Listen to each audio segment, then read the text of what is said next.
devoted mother working to carve out a new life. She's very religious, believes in family. She would help anyone. Is murdered in her own home.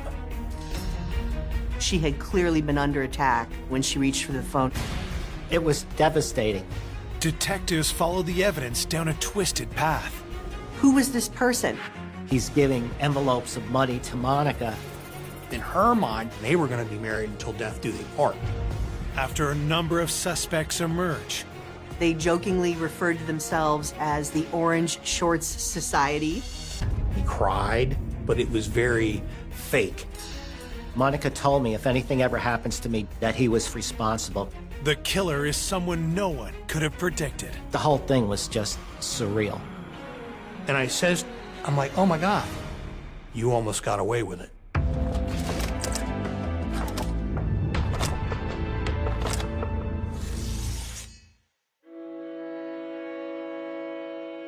Glenville, Pennsylvania. It's a small, proud community where everyone knows their neighbor by name. It wasn't really even a town, it was rural. Good, decent people. You could just keep the doors open on warm days, sitting on the porch and just relaxing and enjoying the peace. It's a rural area in central Pennsylvania, so it's not typical for a violent crime to occur, and if it does occur, it's an abnormality. On a spring afternoon in 2010, that peaceful atmosphere is interrupted when dispatchers at York County Control get a mysterious call. Someone had dialed 911, 911. and no one was saying anything. Hello? The dispatcher that received the call was inquiring, hello, is anyone there? So the protocol at the time was hang up and call it back. They received a busy signal, so the phone was off the hook. They dispatched Southwestern Regional Police. A patrolman entered the residence and announced himself that he was with law enforcement. And as he made a right into the living room area, he discovered the body.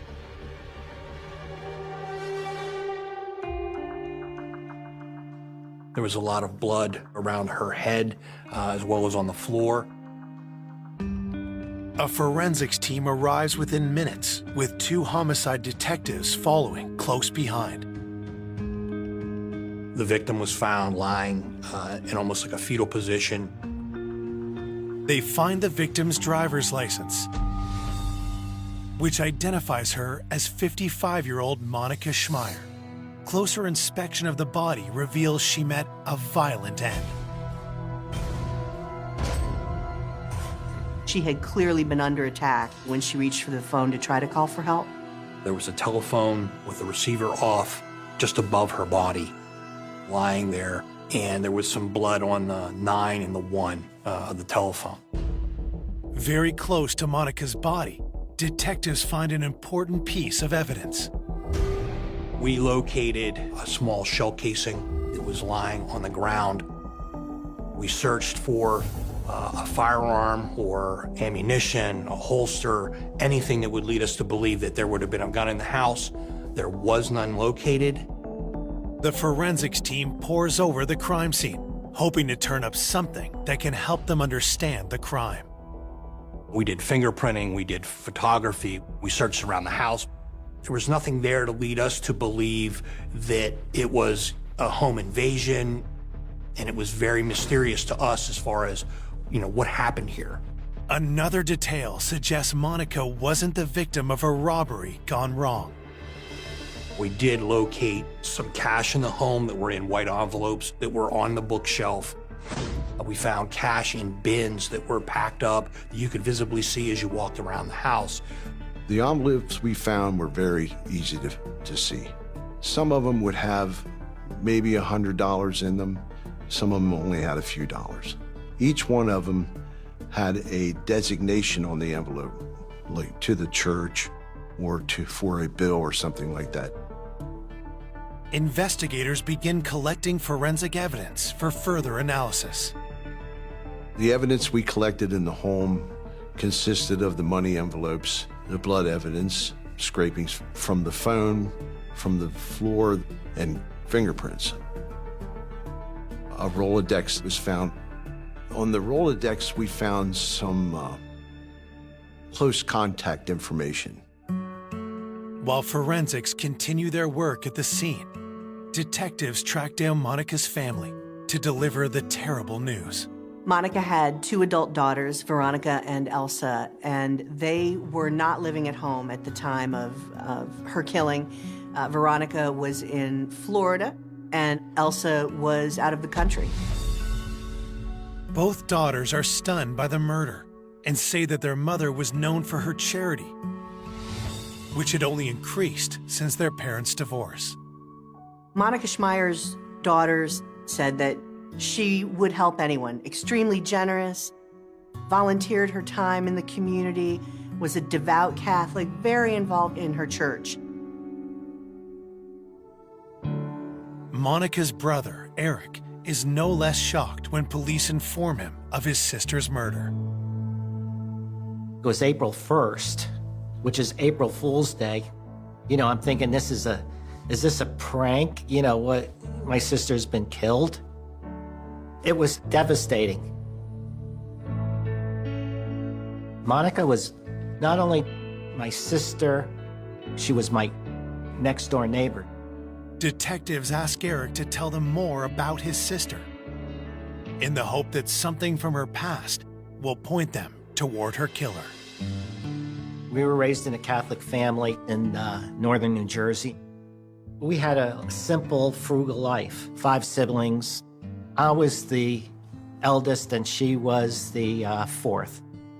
She was the smartest out of all 5 of us.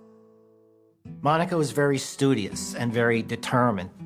Even as when she was a little kid, she was a bookworm. She aced everything through college, grammar school, high school.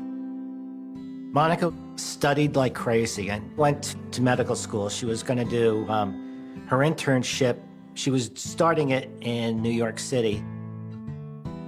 As Monica was chasing her dreams, her life took an unexpected turn. She met John Schmeier, and they fell in love. She became pregnant, and that was a surprise to both of them. The young couple got married in 1981 and began building a happy life together. Monica became a mother, and she felt that she had really found her niche. And she just loved being a mother. John, he went and got his degrees, and he became an ophthalmologist and was offered a position in Hanover, Pennsylvania. They asked me to come along and be the office manager. With John busy at work, Monica focused on motherhood and let her own career go by the wayside. She was supposed to do her internship, then she got pregnant again. I don't know how expected that was, but she loved it. Her focus became being a mother. She was dedicated to John and her 2 daughters.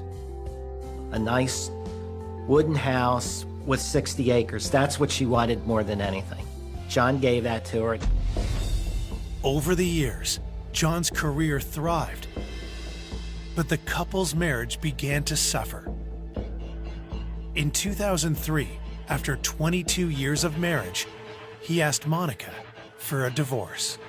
She was devastated. She was so much in love with John. She's very religious, believes in family, you know, so she didn't want to agree to divorce. She got suicidal and she went into a depression. All she did was just cry, and you could see how miserable she felt.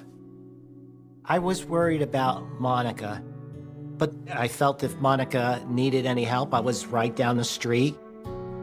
Finally, in 2008, after 5 years of resisting, Monica agreed to sign the divorce papers. Their unusual settlement agreement helps investigators understand why Monica had envelopes of cash stashed around her house.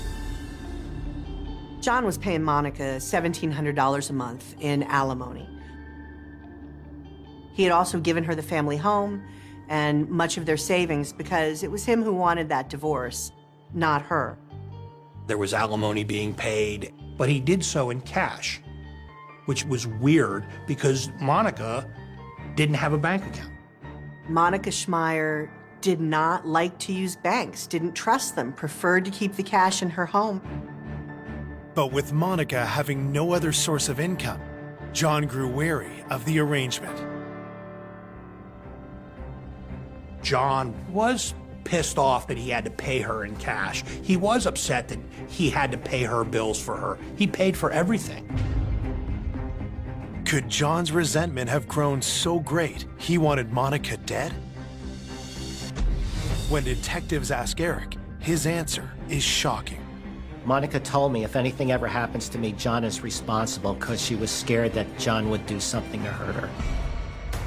Coming up, does a grieving spouse have something to hide? He cried, but there were no tears. It was very fake. A surprising lead sends the case in a new direction.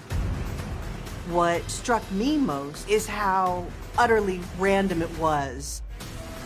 And the truth blindsides everyone. It was like an aha moment for me. Why did you lie to me?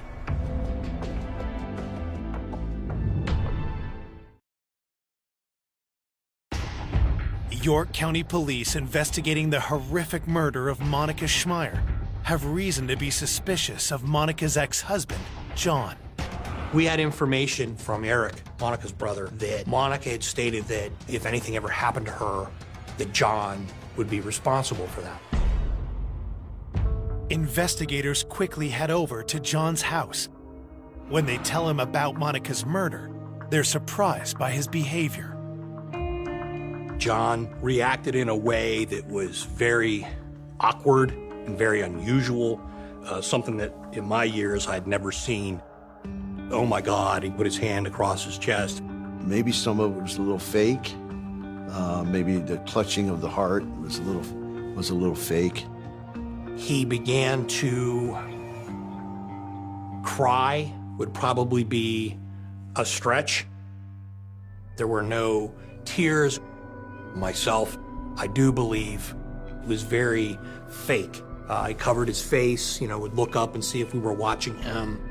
And as he's doing this, it's like, oh my God, this is just so weird. And it's like, is he involved? Detectives asked John to come down to the precinct to talk. He explained to me about this weird and unusual arrangement that he had with Monica. The envelopes that we found in the home would be labeled like electric bill, water bill, mortgage, whatever, but they were used to give back to John so that John could then pay her bills. So we're looking at this from the outside, wondering what the hell's going on, that he's paying her in cash. She is now taking cash, putting it in envelopes, giving it back to John. John's then writing a check to pay her electric bill. So it was fueling that frustration and animosity in John's perspective. He's still doing everything for Monica, even though they're not married anymore. Because being a devout Catholic, Monica didn't care they were divorced. In her mind, they were still married, and they were going to be married until death do they part. John admits that the situation bothered him, but he says he'd never resort to murder. He agreed. It's very frustrating. It was very much a pain for him to do all this stuff, but he couldn't. Get rid of her is for lack of a better phrase. Anxious to prove his innocence, John provides police with an alibi. He was able to provide us with a detailed explanation as to what he had done that day, where he was, and who he was with. John tells the detectives he was meeting with an acquaintance named Sarah Powell before the two of them joined up with a larger group at a local restaurant. And I asked him if he has information that can verify his alibi, and he was able to provide me with a cell phone number for Sarah Powell. We wrapped up the interviews. We advised John Schmeier to stay away from the home. We may need to go back there at some point in time just to stay out of it. We had a secure scene. The next day, detectives speak with Sarah Powell to confirm John's alibi. She revealed to me that, yes, I was with John Schmeier yesterday. She had been with him for lunch at a restaurant where they were discussing online trading, that John experimented with that, and he enjoyed doing it, and she was looking to get involved in it to try to make some extra money. Sarah and her fiance knew John Schmeier from a group that met frequently at a local restaurant. John had started meeting with a group of people at Hooters restaurant. Sometimes a few times a month, they jokingly referred to themselves as the Orange Shorts Society, or OSS. It was a place where they would go and just hang out and, drink beer and eat wings. After their meeting, John and Sarah had met up with the larger OSS group. When I asked her who all was there, she was able to provide information that matched John's as far as who all was present that day.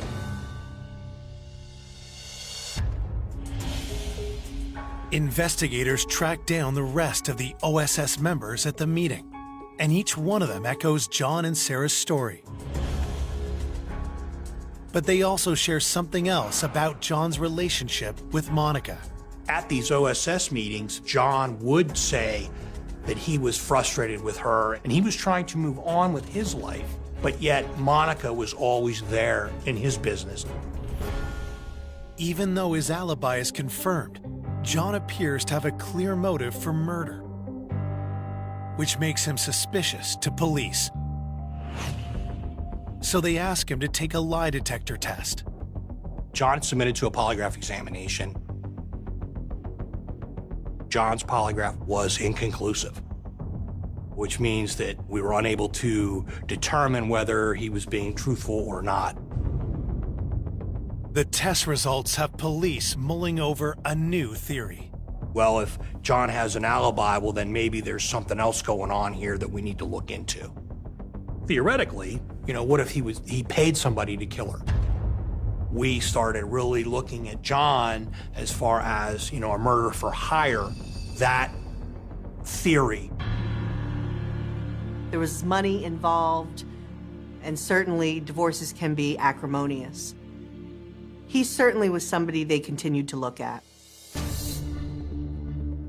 Detective suspicions about John are stoked yet again when they get a troubling call from Monica's brother, Eric. I told them that John comes to the door at about 5, 6 o'clock in the morning. And then John went into explaining that he went to Monica's house. John was not supposed to go to the house. He was told not to go there. He went there anyway. Now that set a bell off for us. What the hell's going on here?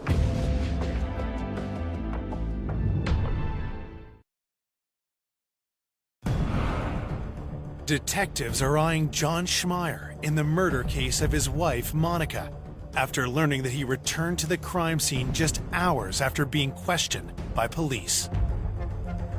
We learned from Eric, Monica's brother, that John Schmeier disregarded what we had asked him and actually went to the scene to see what had happened and gone into the house, had looked around, had walked around. John's behavior is not only suspicious, but could have damaged the investigation. Anything further that we wanted to do there had been jeopardized because the scene was no longer secure at that point. With John not following our request, it's another arrow in our quiver as far as, the person of interest, just another little check mark. The day after the murder, police canvassed the neighborhood around Monica's home. Patrol officers went out and spoke with neighbors, were able to locate people that saw something suspicious that was out of the ordinary the afternoon of March 31st. The first witness Patrol located was Mr. Kegerice. He lives up the hill from Monica Schmeier. Mr. Kegerice advised that the afternoon of March 31st, he noticed a gentleman coming down the hill. And he said it was kind of unusual. He'd never seen the guy before that afternoon. He sees this same gentleman now walking with a purpose, is how he describes it, back up the hill with what he believes to be a white envelope in his hand. So now we're putting two to two together. Oh, white envelope. We had white envelopes in the house. Those white envelopes contain cash. Why is this guy in the middle of nowhere, then comes back, and now he has an envelope, and he's walking with a purpose? Patrol also located a second witness, Mr. Crawford, who lived a little further up the hill. And Mr. Crawford was able to tell us that he was coming up the road from the Schmeier residence, and he noticed a gentleman walking up the roadway, which was unusual because there's not a lot of foot traffic out where these guys live. And Mr. Crawford also said you can see up the hill a silver van. And he describes it as a work van. It's not a soccer mom van. It's just your regular panel work van. Patrol was able to locate some tire tracks in the grass where that van, you could see where it did like a three-point turn, turned around and went back up the hill. So now we have a direction of travel. Investigators conclude the van headed towards a village called Jefferson. In Jefferson, there's a bank. Now that bank has a camera that's facing out. So what we figured was, well, we'll get a search warrant, we'll grab the bank video, as well as an ATM for March 31st. If the suspect had made a left, he goes towards Jefferson. If he makes a right, he goes to Maryland. We have a 50-50 shot, whether or not we got this van. Investigators keep their fingers crossed as they comb through the poor quality video. And I looked through all this video looking for silver vans, and I was able to find numerous silver vans that were coming through and going back on that day. We were looking for a needle in a haystack. We had a van. We now had, a possible suspect. We had the white envelopes. We had, all this information, but yet we still were getting nowhere. 3 days after the murder, investigators get the autopsy report, which they hope can help shed some light on the circumstances of Monica's death. Miss Schmeier had been murdered with a single gunshot wound to the head right above her eye. What also was found was she had a lot of trauma to the right side of her face and her cheek and lips area, indicating that there had been a struggle. I told them that Monica would fight. Monica had no fear. She had no fear of death. Monica did not care. She would go after the guy and scratched him. When I told the police that, they checked for DNA under their fingernails. The fingernail scrapings, we sent them off to the forensic lab for analysis for DNA. While they wait for the results, detectives focus on anyone Monica would have trusted to come to the house. We had information from Eric, Monica's brother, that Monica had a handyman that would take care of things for her. He lived a pretty good distance from her house. He would come down and did a lot of work for her, trimming trees and stuff. He did come often, and he didn't charge her for anything. That did seem suspicious to us at the time, and we kind of thought there might have been a relationship there. Now, this handyman was married, but yet he spent a lot of time with Monica. As an investigator, you look at who normally kills you. It's someone you know, someone you have a relationship with. There's a thin line between love and hate, and that's where, our suspicions were, okay, well then maybe there's something else going on here that we need to look into.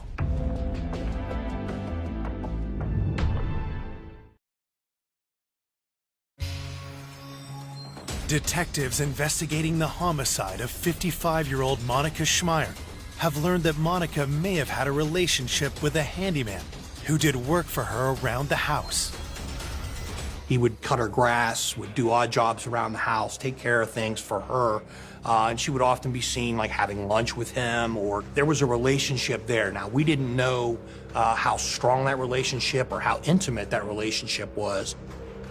Monica's brother, Eric, can offer investigators little insight into his sister's recent personal life. In the beginning, we visited often, and then John left. Even though she was my next-door neighbor, she became isolated from me, and in a way, I didn't know what was going on. Detectives asked the handyman to come down to the station for an interview.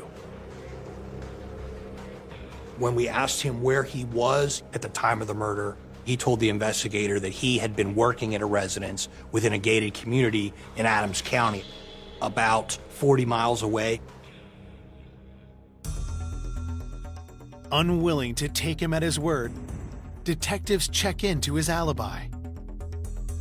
We were able to substantiate that based off of the gate log as well as the video that was there that showed him coming in early in the morning and leaving after the 911 call would have been placed. So we were able to eliminate him as a possible person of interest in this investigation. With the handyman in the clear, detectives are running out of possible suspects. We looked at everyone. We looked at the UPS driver who delivered a package that day. We looked at the mailman. We looked at the exterminator. We looked at people that she knew from the dry cleaners. Anywhere we could find information about Mrs. Schmeier, we talked to those people because we were at wit's end as far as who could have done this and why would they have done it. The passing weeks start to take an emotional toll on Monica's friends and family. Everybody back home is waiting for something to happen, something. And then I got to the point, and I think the rest of the family, it's just going to be one of those things. You know, we're just going to, the guy maybe gets away with it or whatever. Just seemed as if they were never going to solve it. And I think people were concerned, what if it was random? Because if it was random, it can happen again. A month into the investigation, Detective Damagon decides to take a fresh look at all the evidence they have so far. I was sitting at my desk in my office, and I have my notepad, and I'm going through all my notes from the scene. The investigators circle back to Monica's ex, John, and his friends at the Orange Short Society. I'm flipping through my notebook, and I get to my interview with Sarah Powell. Reading that, going back through that. Fellow Orange Short Society member Sarah Powell had confirmed John's alibi. But now another detail suddenly jumps out to the detective. And immediately, a light bulb goes off, and I recall, Sarah Powell telling me, my fiance is usually there, but he wasn't yesterday. Sarah's fiance, Timothy Jacoby, is also a member of the Orange Short Society. But because he was unable to confirm John's alibi on the day of the murder, he had been off investigators' radar until now. Come to find out, he has a master's degree, he's college educated, he's a U.S. Air Force veteran. He made, better than average money. But when police search Timothy's name in their database, they make an alarming discovery. He had a prior arrest for a robbery of a jewelry store involving a firearm. Scooped up, I think it was close to $48,000 worth of jewelry. Turned around and ran out and dropped all the loot as he was running. They still caught him. He served prison time for that. An ex-con who's friends with John Schmeier. The discovery reignites detectives' murder-for-hire theory. We're lacking the nexus between Tim and Monica, and that's where the investigation kind of pivots to John Schmeier again. Clearly he didn't do it himself, but he could have paid someone to do it. Detective suspicions intensify when they check John's phone records. In John's cell phone records, we found a phone call the day of the murder from John to Tim Jacoby. And I'm like, oh my God. It was like an aha moment for me. So all this is beginning to fit together.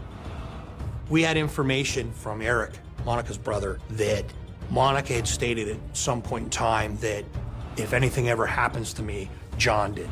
So we were looking, did John Schmeier and Tim Jacoby conspire to kill Monica Schmeier?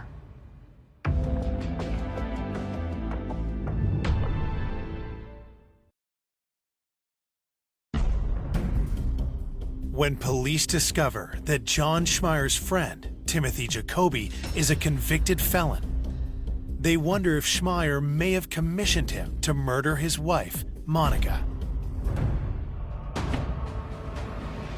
I run him for firearms, and what does he own? A Kel-Tec 32 automatic, which is one of the manufacturers we're looking for. So again, another flag goes up. Now we got to tie him to a van. Was Jacoby the man witnesses saw driving the silver van close to Monica's house around the time of the murder? But the problem we're seeing now is he doesn't own a van. We then identified where he worked, and he has access to a silver work van that they sign out on a calendar. You just go in and you check the calendar. If it's available, you put your initials in there, and on Tuesday you get the van. Investigators asked for the company's logbook to see if Timothy had the van when Monica was killed. We're going through it, and wouldn't you know it, there's only 11 months there. And the 1 month is missing is March. March 31st is the date of the murder.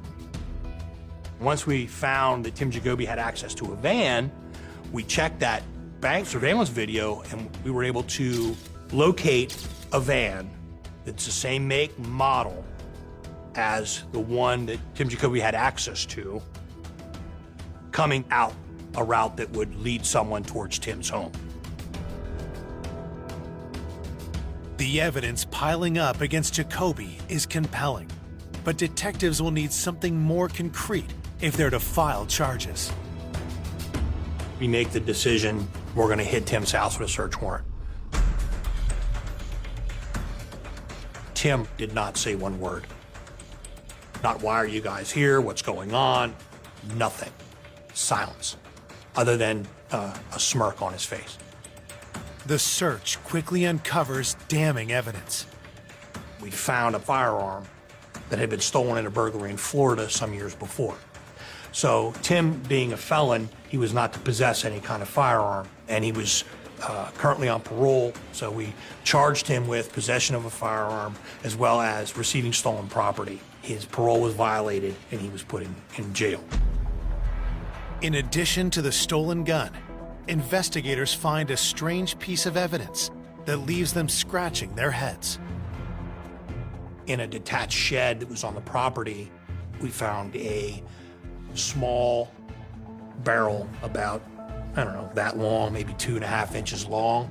And it appeared to me that it was consistent with a 32 or a small caliber firearm barrel.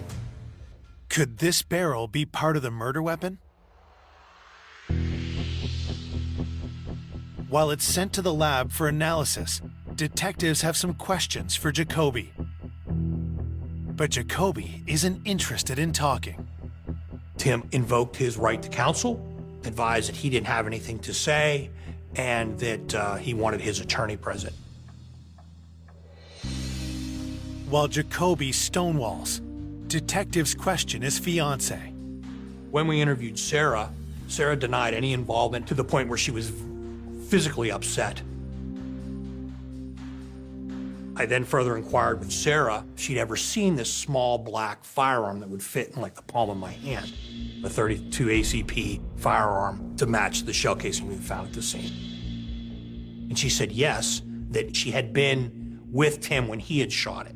and she advised that it was at Tim's parents' place on a covered porch that's behind their farm, and they would shoot up towards a field.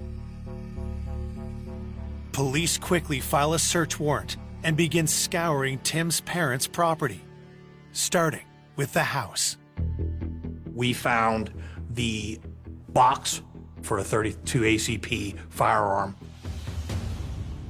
but we didn't find the gun. I went out back looking in the grass, trying to find, a shell casing, something that's going to help us. We didn't find anything. To connect Tim to Monica's murder, detectives need to find the gun or the shell casings that match the ones found at the crime scene.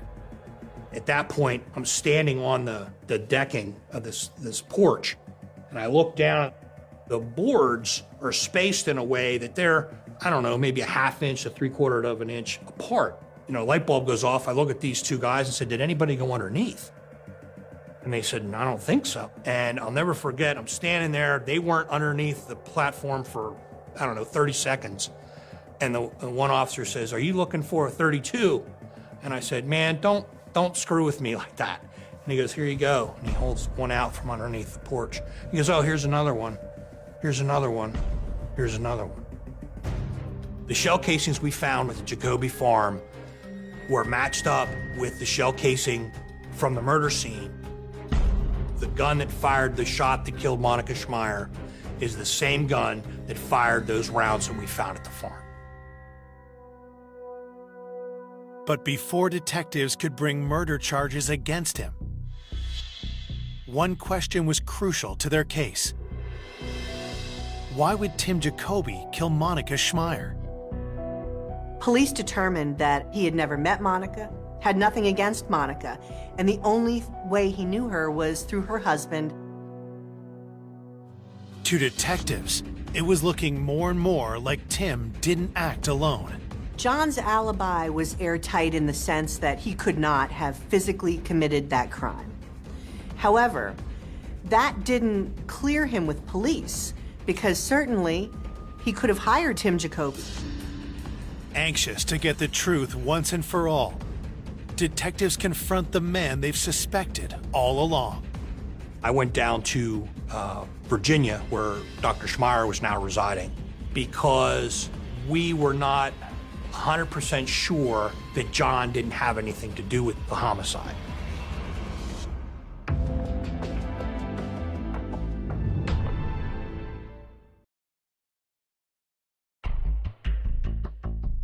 Police have strong evidence implicating Tim Jacoby in the murder of Monica Schmeier.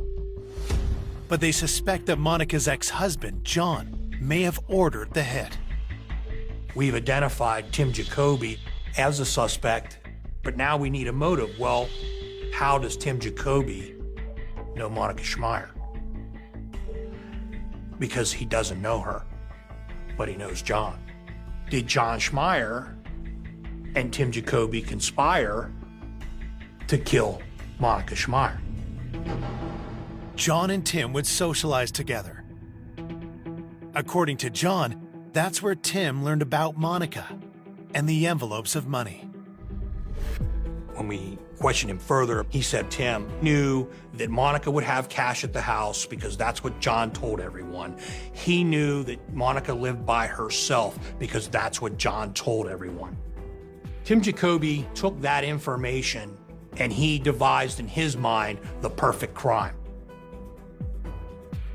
It's a plausible motive. Still, to test the theory that John may have paid Tim to carry out the murder, detectives searched the financial records of both men. We're trying to find any kind of financial connection between John and Tim. We left no stone unturned. We were finding nothing. Yet detectives know that John had placed a call to Jacoby on the day of the murder. When we inquired with John about why this phone call had been made, he related that, he had called Tim to let him know that he was meeting with Sarah because he didn't want Tim to think there was some kind of relationship between them or that John was trying to formulate a relationship with Sarah. Without any evidence to implicate John in his wife's murder, detectives finally clear him as a suspect. I believe that John, as quirky as he may be, had nothing to do with the homicide of Monica Schmeier. No one other than Tim Jacoby committed this crime. On October 9th, 2012, Timothy Jacoby is charged with first-degree murder. Someone she had never met that John knew. The whole thing was just surreal. 2 years later, the case goes to trial, and prosecutors lay out how they believe Monica's murder unfolded. We believe that afternoon, Tim signed out the van in Lancaster County. He came across, parked the van, walked up to the home. Whether he knocked on the door or he rushed the house, whatever, he overtook Monica, whether it was by surprise or by force. At some point, she made a run for the phone, at which point she brought the phone up to make the call, and she was shot. Worried police are on their way, Jacoby panics. Tim, in haste, grabs what he sees on the counter, walking with a purpose, with an envelope in his hand, and leaves.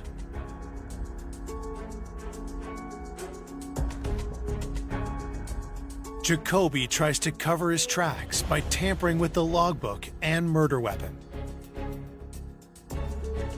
It showed that Jacoby was trying to erase every bit of evidence that might tie him to this crime.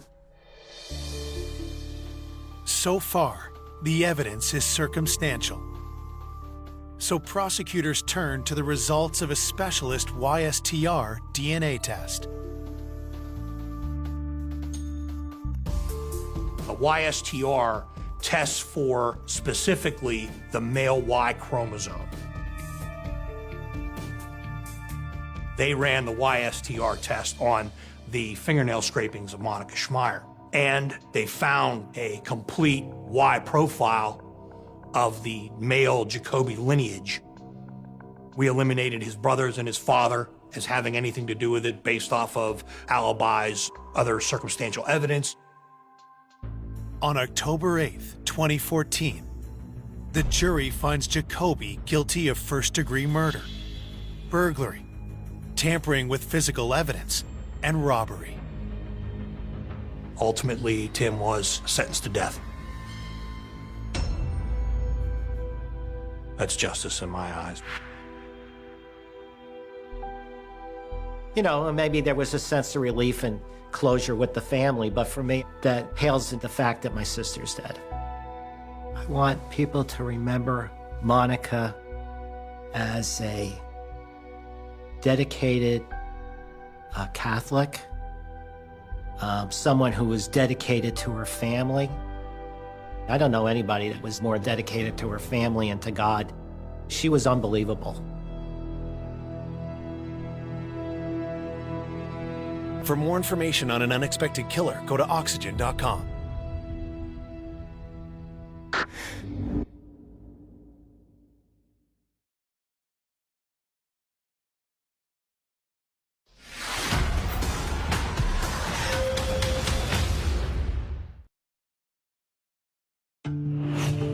A young mother on the verge of a new beginning. She always used to talk about her wedding. She had everything planned out. She was going to be living the life that she's always dreamt of having. Violently struck down. Not just homicide, but an act of rage. I had no idea why somebody would want to do that. Police chase a deranged killer down a sinister path. He was a big heroin dealer in Jackson. Someone burnt the house down. Through a maze of twisted theories. Maybe this was a retaliation. It was probably self-induced. You mean suicide? Yeah. Until the case takes a mind-bending turn. He looked at me and said, "You have it all wrong." That person never was on our radar. Just an epic, epic tragedy. I was almost in disbelief. That's just something that was entirely unexpected from the beginning. Until we try to rule them in or rule them out, I don't know that any of us are safe.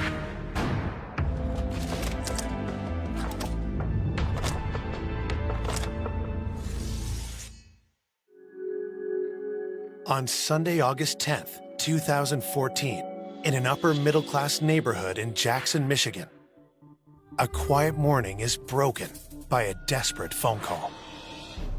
Our dispatch did receive a 911 call from a panicked individual. 911. Yeah, I need somebody up to my house right now. My fiance, I think she's dead. Okay, so has she been sick? No, there's blood everywhere. Do you know where it's coming from? I don't know. Okay, can you tell if she's breathing? She's not. She's cold. She's dead. Oh my God. Police race to the home just before 11 a.m., where they're greeted by the caller and 3 young girls. He had said that the deceased body was up in a bedroom upstairs. There was 2 bedrooms that we walked past, which were bedrooms where the kids had been sleeping. With the 3 children who lived there safely out of the house and the crime scene locked down, detectives come upon a grisly sight. As we enter the bedroom, then we do see the body. It was slumped down between the bed and the wall. And there was quite a bit of blood. At that point, we see zip ties on her hands, and we see what appears to be several stab marks. A zip tie was wrapped around each wrist, with another looped through it and cut, as though she'd been strapped to the bed and then cut loose. We, at that point, determined we likely had a homicide. The police talk to Eric Wolf, who placed the 911 call. He tells them the victim is his fiancée, 28-year-old Francis Craig. He also makes a startling admission. He said that he had worked all night, so when he came home, after finding Franny in the condition she was in, he then went downstairs and slept on the recliner chair. For whatever reason, he did not call 911 until a couple hours later in the morning.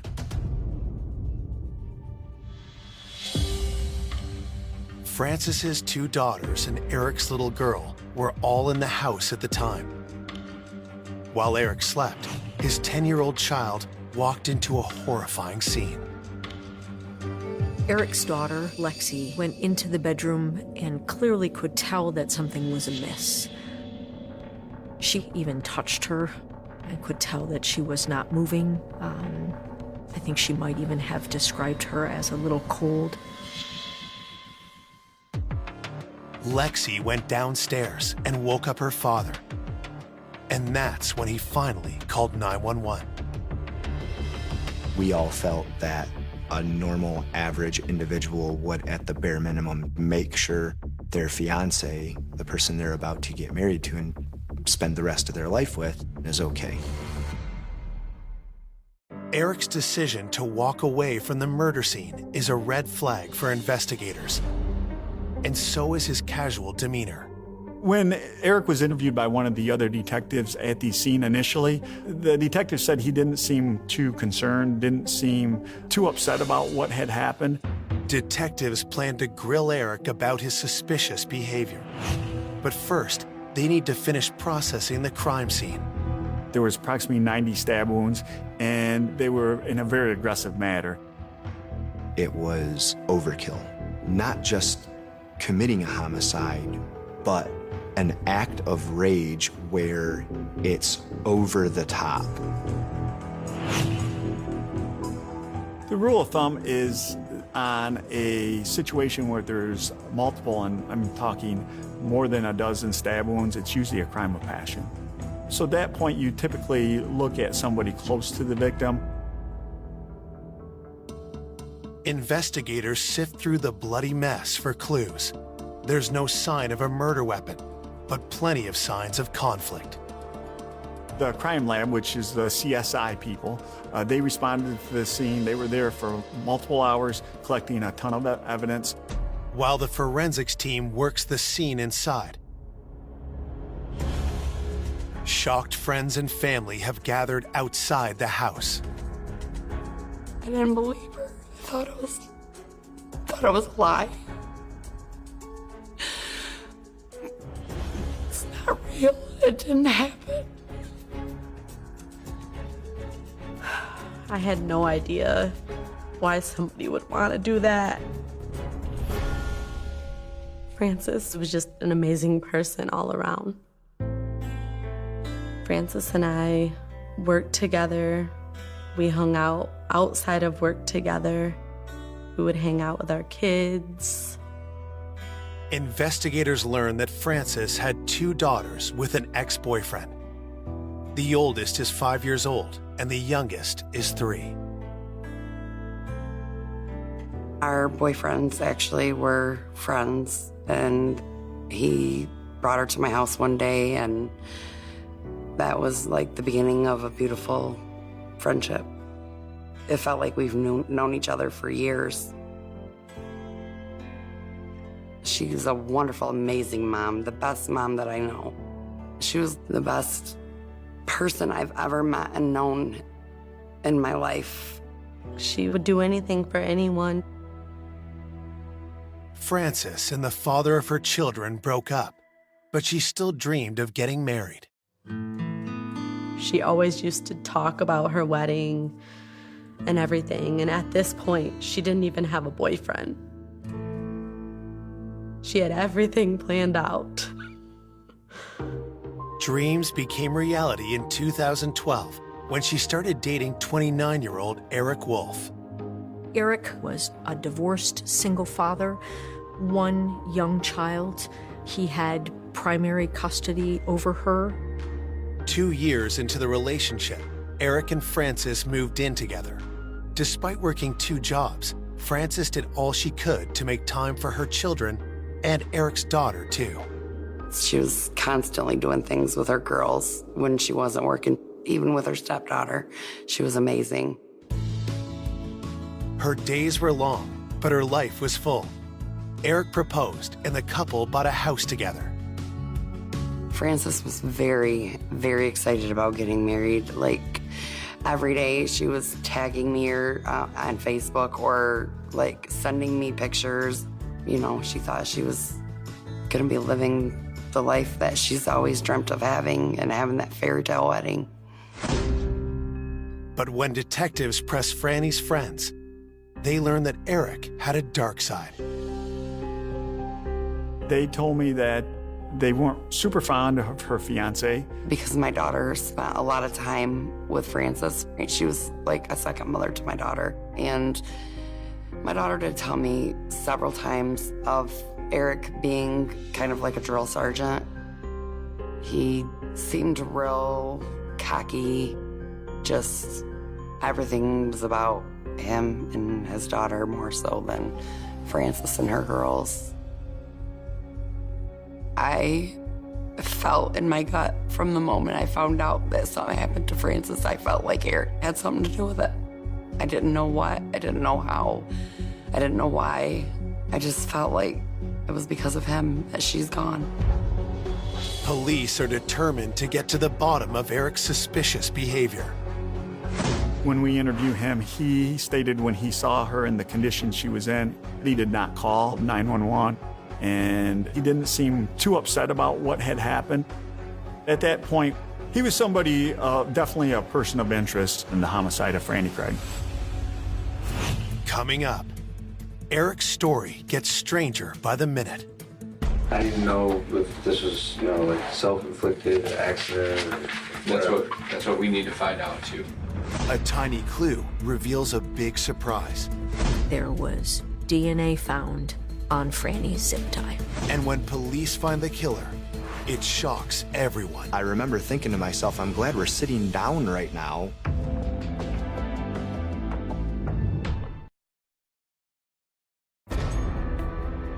After calling 911 following the brutal murder of his fiancée, Frances Craig, Eric Wolf is questioned by police about how he discovered his fiance's body.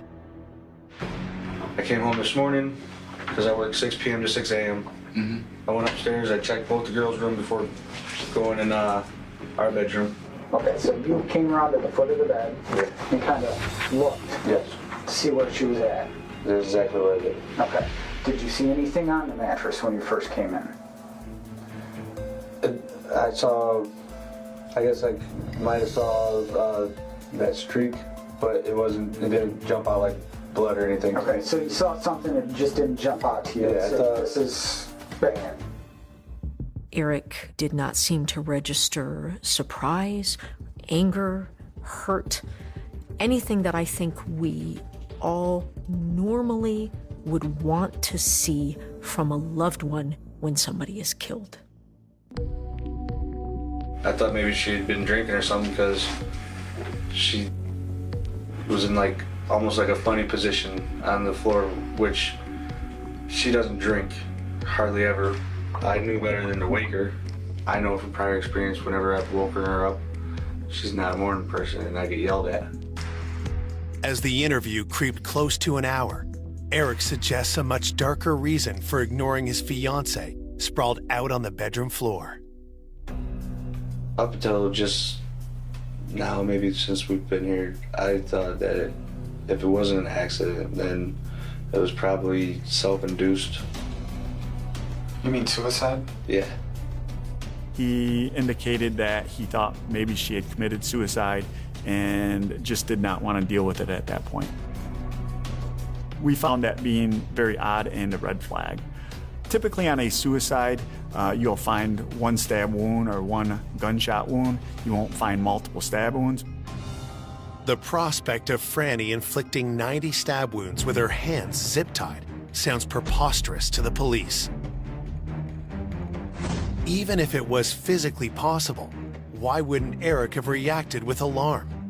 So you didn't want to come to grips with it if she had done so. Right, because you don't want to. To investigators, Eric's shifting story doesn't add up. Why would a woman everyone described as happy and carefree take her own life? And the only reason I say self-induced is just because of how high-strung everything is right before this wedding, and it's a lot of stress. Yeah. Eric's strange comments could signal that he's traumatized over the death of his fiancée, or that he's hiding something. Determined to mine the truth, detectives decide to go right at their prime suspect. Did you? No. Know what? No, I didn't do this. I didn't know anything about it. I walked in and I walked out, went to sleep, got up, went back in and reported it. But that brings me back to the questions we just asked. You made it at least halfway into that bedroom. I did make it, and I admit that, and I'll admit that in front of whoever needs to hear it. But I want to make that perfectly clear that my stance on this is exactly what I said. I went in for whatever reason it was. I didn't react. Without forensic evidence to hold him, Eric is free to go. But investigators vow to keep their eye on him. And the deeper they look, the more circumstantial evidence starts to build up. We did do a pretty thorough background, as we always do. And one thing we found out is that Eric did have a little bit of assaultive past with prior girlfriends and an ex-wife. It seems like he has some violent tendencies. One of the strangest facts in this case is that Eric Wolf has a father who is serving a life sentence in prison for his own first-degree murder conviction. He was convicted on a cold case homicide investigation in the 90s and was serving life in prison for murder. So that certainly put up a red flag to us. Was it possible that violent tendencies run in the family? Even if they did, what possible reason would Eric have to want his fiancée dead? The homicide occurred in August, and I believe their wedding was planned in September. We talked with her parents and her friends. They told me that Franny had second thoughts, and they were trying to convince her that if she was not prepared to get married, that maybe she should wait. And they also said Eric had second thoughts. Eric may have got cold feet, didn't want to get married, didn't know how to end the relationship. While police work diligently to prove Eric's guilt, Frances's friends wait and wonder. We didn't know what was going on. Nobody knew what was going on and what happened with Frances and how she was murdered. We just knew she was dead. Behind the scenes, police work tirelessly. They obtain a search warrant to collect Frances's and Eric's electronics, but quickly realize that Frances's cell phone is missing. We do find the cell phone near Franny's house. It had been thrown up against a tree and damaged. Again, we're thinking that the cell phone has some pretty valuable information. The cellular phone data quite often can be some of the most compelling evidence. We were able to get the phone records, and nothing really stuck out as being her, Franny communicating with anybody that would give us suspicion.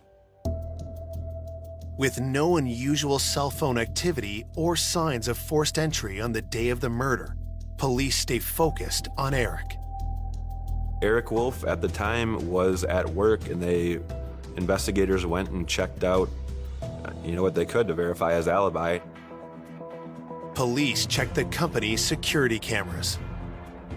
They do have one entrance. They do have a time card check-in, check-out system.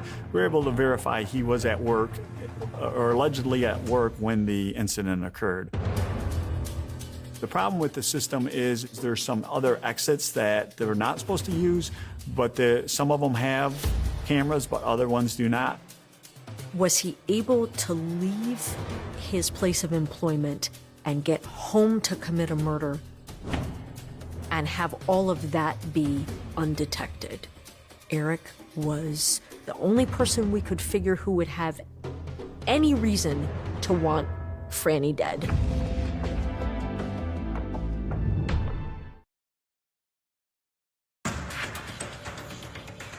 Police investigating the homicide of 28-year-old Frances Craig cannot confirm her fiancé's alibi. Since not every exit at his workplace had a security camera. We couldn't rule out that sometime during the night he left and then came back. Eric's shaky alibi and suspicious behavior at the crime scene doesn't give police enough to arrest him, but it does leave them with a drastic course of action. If you are operating in a murder investigation thinking that man killed his fiancée in the home where the children were, you are thinking, we want to keep the children safe.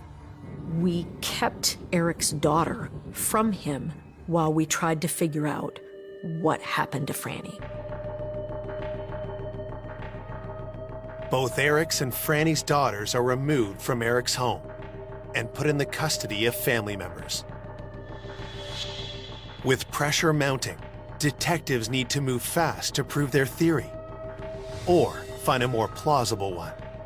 At that point, we tried to determine any communication Franny may have been having with someone other than her fiancé. Franny had an ex-boyfriend. He no longer lived in the area, but he had returned to the area recently and had some level of connection or interaction with Franny. The police press Franny's ex. Could he have committed this heinous crime?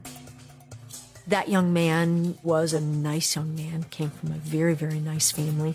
And he did have an alibi where he was at the time of the incident. We were able to verify that alibi, so we were able to eliminate him.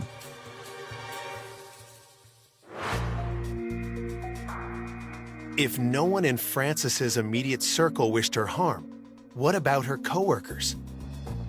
Detectives learned that while Frances worked at a retail store, she was involved in a frightening incident.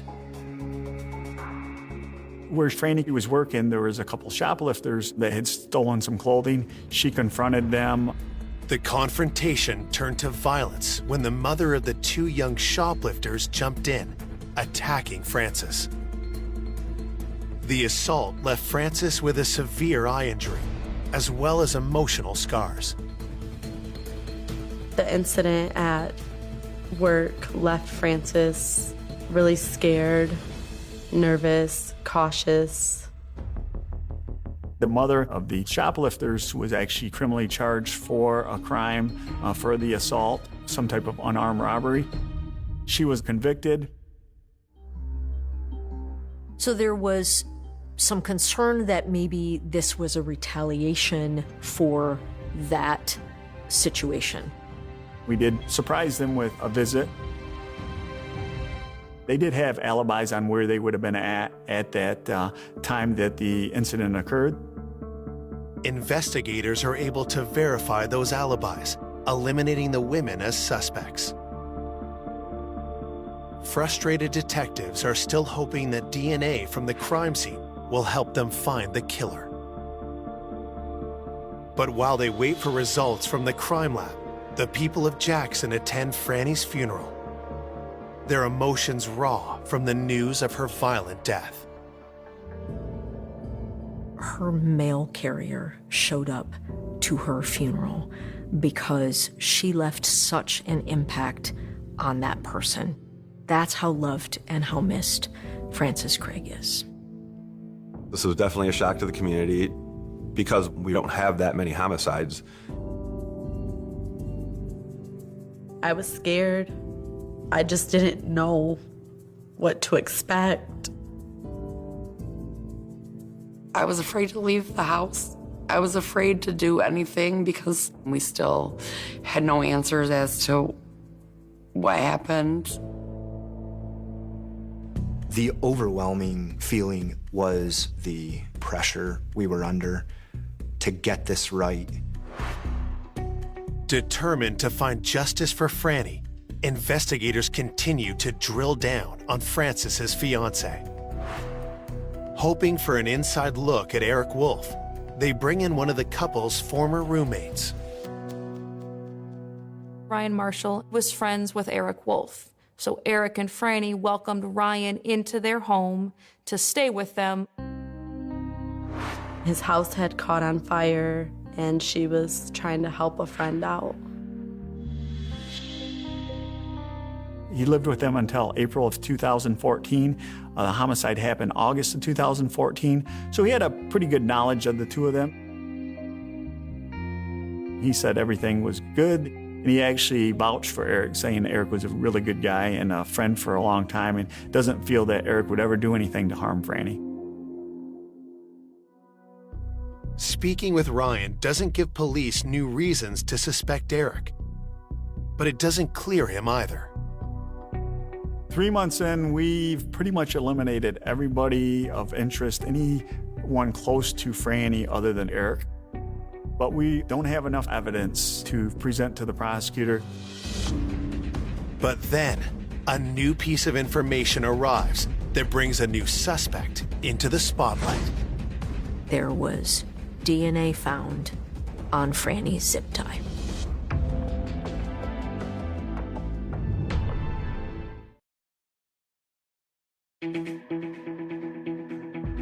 Three months after Frances Craig's murder, the lab results from the crime scene finally arrive, and they provide a huge break in the case. We're notified through a national index. The DNA located on the zip ties matched DNA in a database. When somebody commits a felony, they have to submit to a DNA test. Somebody's DNA showed up on the zip ties that were used in the homicide. We get a name of Cortez Butler. Who is Cortez Butler? Police waste no time looking into his criminal record. We find out Cortez Butler served approximately 25 years for murder and was currently on parole in the Detroit area. But we knew almost nothing else. We tried to determine if we could connect Cortez Butler to Franny Craig, to Eric Wolf, and we came up with nothing. We tried to determine if he had family locally, and we came up with nothing. In fact, Cortez Butler appears to have no connection to Jackson whatsoever. So we look in our database to see if we have any Cortez Butlers in any police report we've done, any place in Jackson County, and we find none.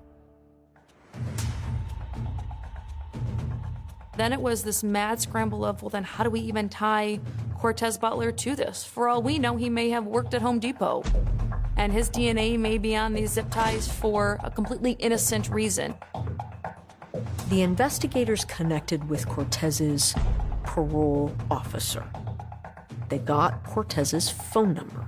A search warrant was prepared and signed for Cortez Butler's phone records. We learned that Cortez Butler's phone was in Jackson on the early morning hours of August 10th, the actual time of the murder. The rest of those phone records almost exclusively placed it in and around the greater Detroit area, never in Jackson.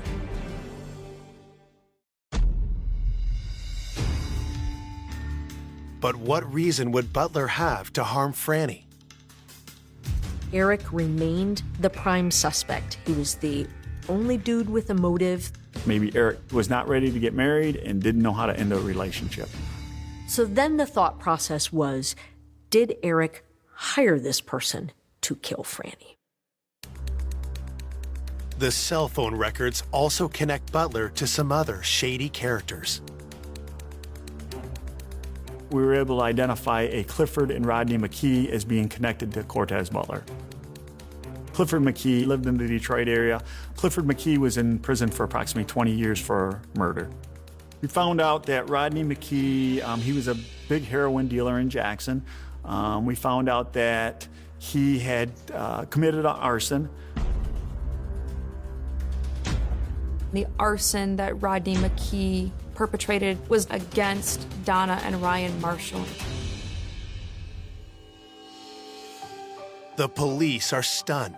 Ryan Marshall is Eric Wolf's friend, the one who had been welcomed into Franny and Eric's home after his house burned down.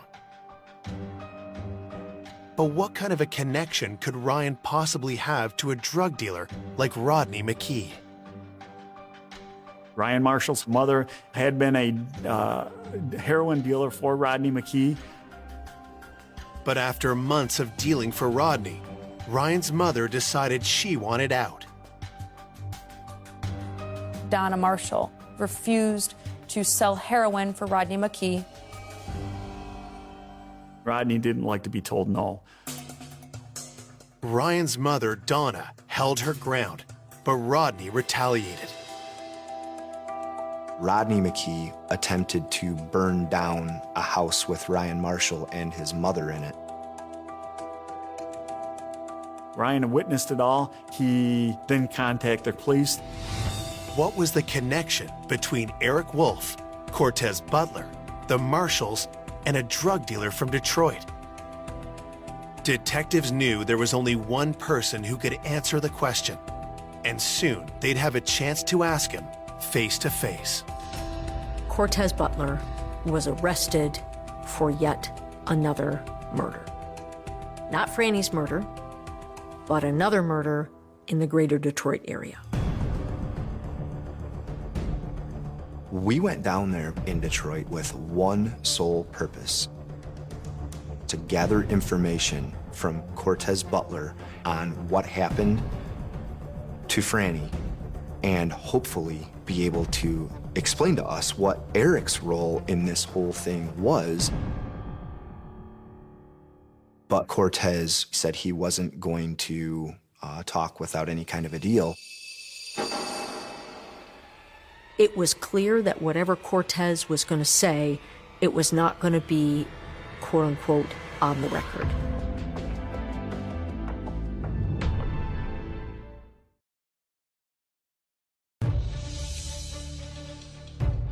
Investigators have DNA evidence and phone records that link convicted killer Cortez Butler to Francis Craig's murder.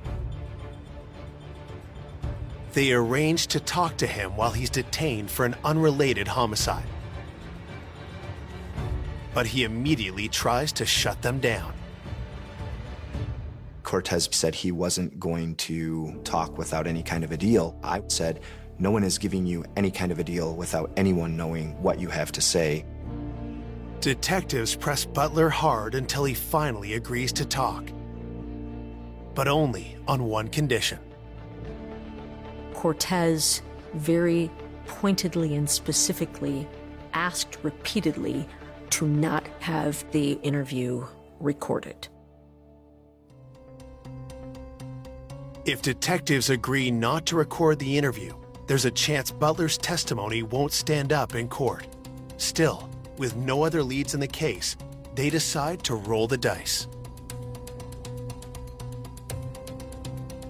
We were there interviewing Cortez in the first place because we need to find out Eric Wolf's involvement in this. And it was dire that we did so as the children were about to go back with Eric Wolf. The whole idea for that was to keep these kids safe. So the detectives tried to read him his rights. He didn't even want to be bothered with the rights. I know my rights. I think it was, bro, I know my rights, bro. Butler wastes no time getting right to the point. Cortez looked at me and said, "You have it all wrong." And I said, "Have what all wrong?" And he, at that time, let us know that Eric had absolutely nothing to do with this murder. He goes, "I don't know this dude you're talking about, know nothing about him. Just trust me, he was not involved in this whatsoever." The statement contradicts one of the investigators' strongest leads, but the next thing Butler says is even more explosive. Cortez identifies himself as the killer. I remember thinking to myself, I'm glad we're sitting down right now, because I was almost in disbelief. If Eric wasn't involved, why had this cold-blooded criminal murdered a woman to whom he had no obvious connection? It all went back to Rodney McKee's arson case. Rodney McKee attempted to burn down a house with Ryan Marshall and his mother in it. Ryan Marshall was a key witness in his arson case. He made some threats to Ryan that either he not agree to testify or he was going to be killed. Cortez told us that he had been hired by Rodney McKee to kill Ryan Marshall. First, Butler had to find Ryan, who was homeless because of the fire. So we found out from Cortez Butler that they had bad information. They had information that Ryan Marshall was living with Francis Craig and Eric Wolf. Cortez Butler entered Francis and Eric's house to kill someone who was no longer there. Franny wasn't even the intended target. Franny was as innocent of a victim as anybody could ever be. When he opened the door, he had made the decision that he was killing somebody while he was there. He doesn't have to force entry. He gets into the house. He noticed the bedrooms have some kids in it. He walks past them, and he goes to Franny Craig's room.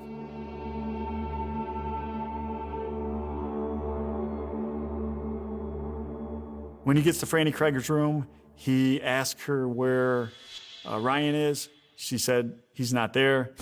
Cortez tells Franny not to look at him. In his words, he stated she looked at him, so he had to kill her.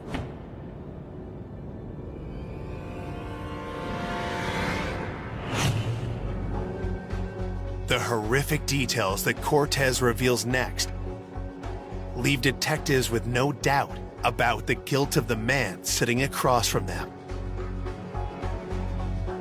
He decided to bind her, trying to get information from her, but she would not cooperate. Cortez stabbed her multiple times. We will never know how long he took to torture her and butcher her. And it clearly took time and effort to stab and slice her in the manner that he did. She died in the service of keeping Ryan's identity and his location secret, and/or she quite frankly just didn't know. Cortez Butler's chilling confession is nothing short of a game changer, both for detectives and for Eric Wolf. It eliminated our hypothesis that Eric Wolf was responsible for Franny's death. Eric wasn't involved. He's an odd duck kind of guy. Eric was able to regain custody of his daughter. I took from this case that we can never jump to conclusions. I was pretty convinced that he did it, not to the point that I could charge him, but I was pretty convinced I had the right person. Now that investigators do have the right person, they're determined to put Cortez Butler away for life. But all of that is in jeopardy. I didn't believe that Cortez's confession would be legally admissible in court because it wasn't recorded. And if Cortez Butler ever walked free again, I don't know that any of us are safe.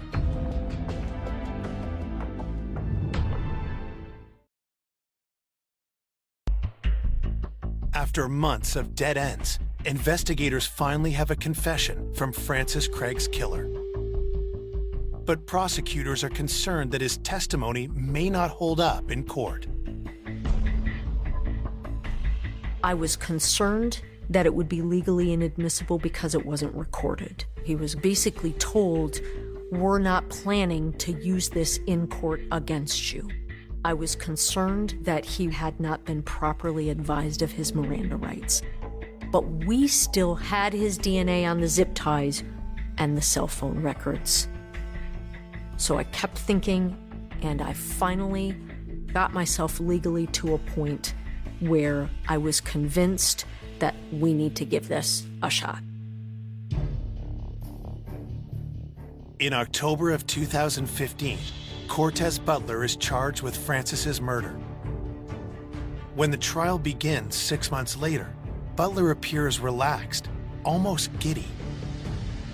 Cortez really seemed to thrive in that trial atmosphere. He would seek out cameras and smile at them, give them this big, full teeth smile. He wanted to fight just because he could. He wanted to run the show just because he could. But that's just a warm-up for the verbal assault he launches into when he takes the stand.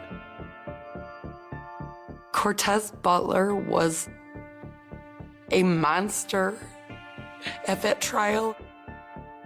He bragged on how many bodies he had. It was unbearable. Butler gleefully describes his murderous past in gory detail. But when asked about killing Francis, he fiercely denies it. He clearly was so excited to say why he didn't commit this murder because he pleads to all of his murders, and he clearly didn't commit this one because he didn't plead to it. Butler also denies ever confessing to police. But in a victory for prosecutors, the judge allows detectives to testify about Butler's confession. We're able to get past that piece because he wasn't in custody for our case. He wasn't actually entitled to his Miranda warnings. Eyewitness accounts play a major role in trying to move the jury, beginning with Eric's daughter, who found Franny dead. Alexis was our first witness up there, and I don't know that I will ever forget the audible gasps and sobs and, emotion pouring from the jury just from that first witness. The physical evidence is laid out. We have Cortez Butler's DNA on the zip ties that were used in the homicide, and we also have phone tracking information showing Cortez Butler and Jackson. Prosecutors make a compelling case, but without a recording of Butler's confession. It's the detective's word against Butler's. When the jury returns with the verdict, there's no guarantee which way the cards will fall. Cortez Butler was convicted of first-degree murder, and he won't ever walk free again. The sentence was life without the possibility of parole for the premeditation murder of Franny Craig. This was a complicated story to tell to a jury. It is a difficult one for all of us to wrap our brains around, even still. Cortez goes to look for Ryan at her house, and he doesn't find him, and murders Franny in her own bed while she's doing nothing wrong. Franny had no connection to her killer whatsoever. We can rest maybe a little easier that the bad guys won't ever hurt anybody else, at least not outside of the walls of prison. But none of it brings Franny back.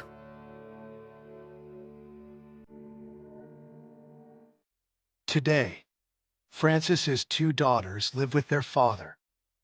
Those closest to Frances do everything they can to hold on to her memory. Franny's family, I know, they've been lost ever since. I've been lost ever since Frances has been murdered. I want people to remember how happy of a person she was, how generous, how nice and kind she was. I miss Frances so much, and there's not a day that goes by that I do not think about her. I know that she's watching over everybody and making sure that everybody's good, because that's the type of person she was. I wish I had known her, and I hope I honored her in my handling of this case. For more information on an unexpected killer, go to oxygen.com.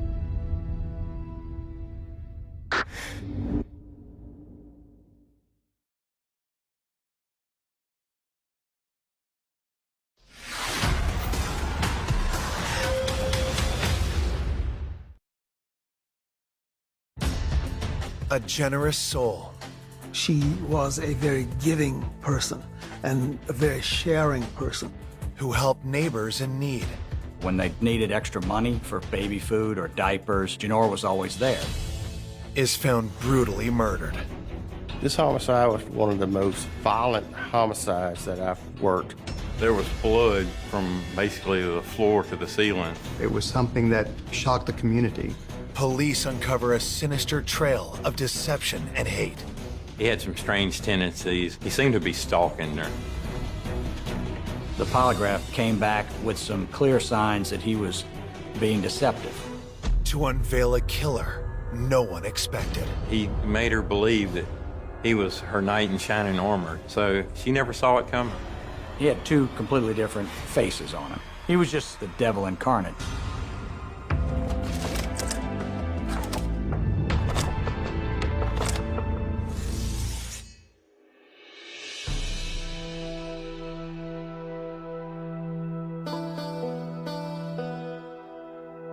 One hot summer morning in the sleepy rural town of Clinton, Louisiana, the sheriff's office gets a call that sends them to a farmhouse just outside of town. It belongs to a woman named Janora Guillory. When Janora didn't show up for work on Monday morning, her coworkers started to get nervous. They called her cell phone, she didn't answer. They called her landline, and it was busy, stayed busy. At that point, a friend at work called the sheriff's office in East Feliciana and said, "Would you please go check on our coworker, Janora Guillory?" The deputy that worked for the East Feliciana Sheriff's Office, and he went to the residence to look for her. The door was unlocked. And he discovered the body.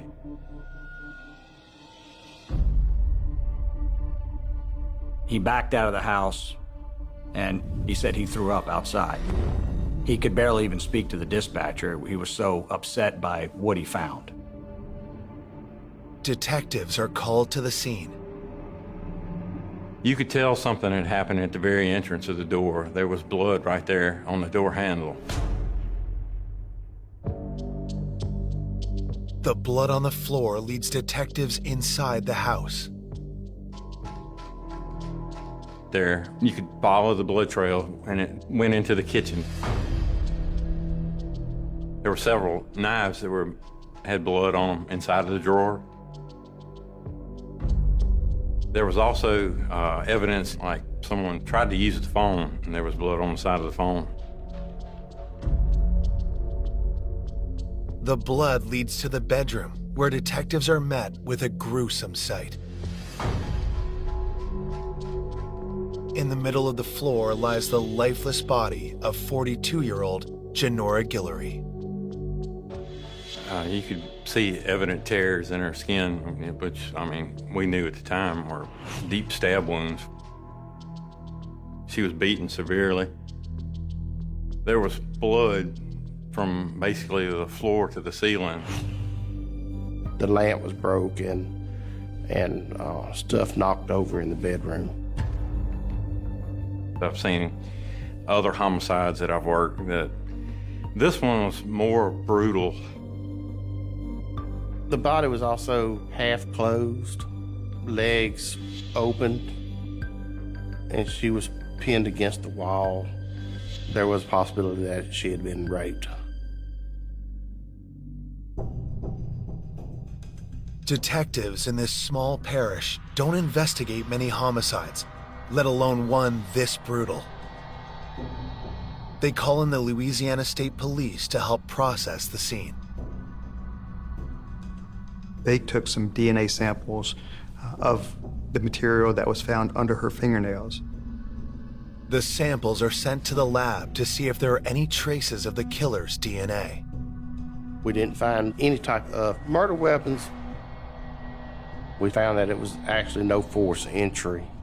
We pretty well figured that it was somebody that she knew and had a little bit of trust in to open the door. As police collect evidence, Janora's neighbors, Philip and Amy Skipper, arrive on the scene. They were, of course, shocked. Philip's wife, Amy, she was really destroyed, and she was a friend of Miss Guillory's. Police inform Janora's family. Her brother-in-law, Albert, is the first to get the terrible news.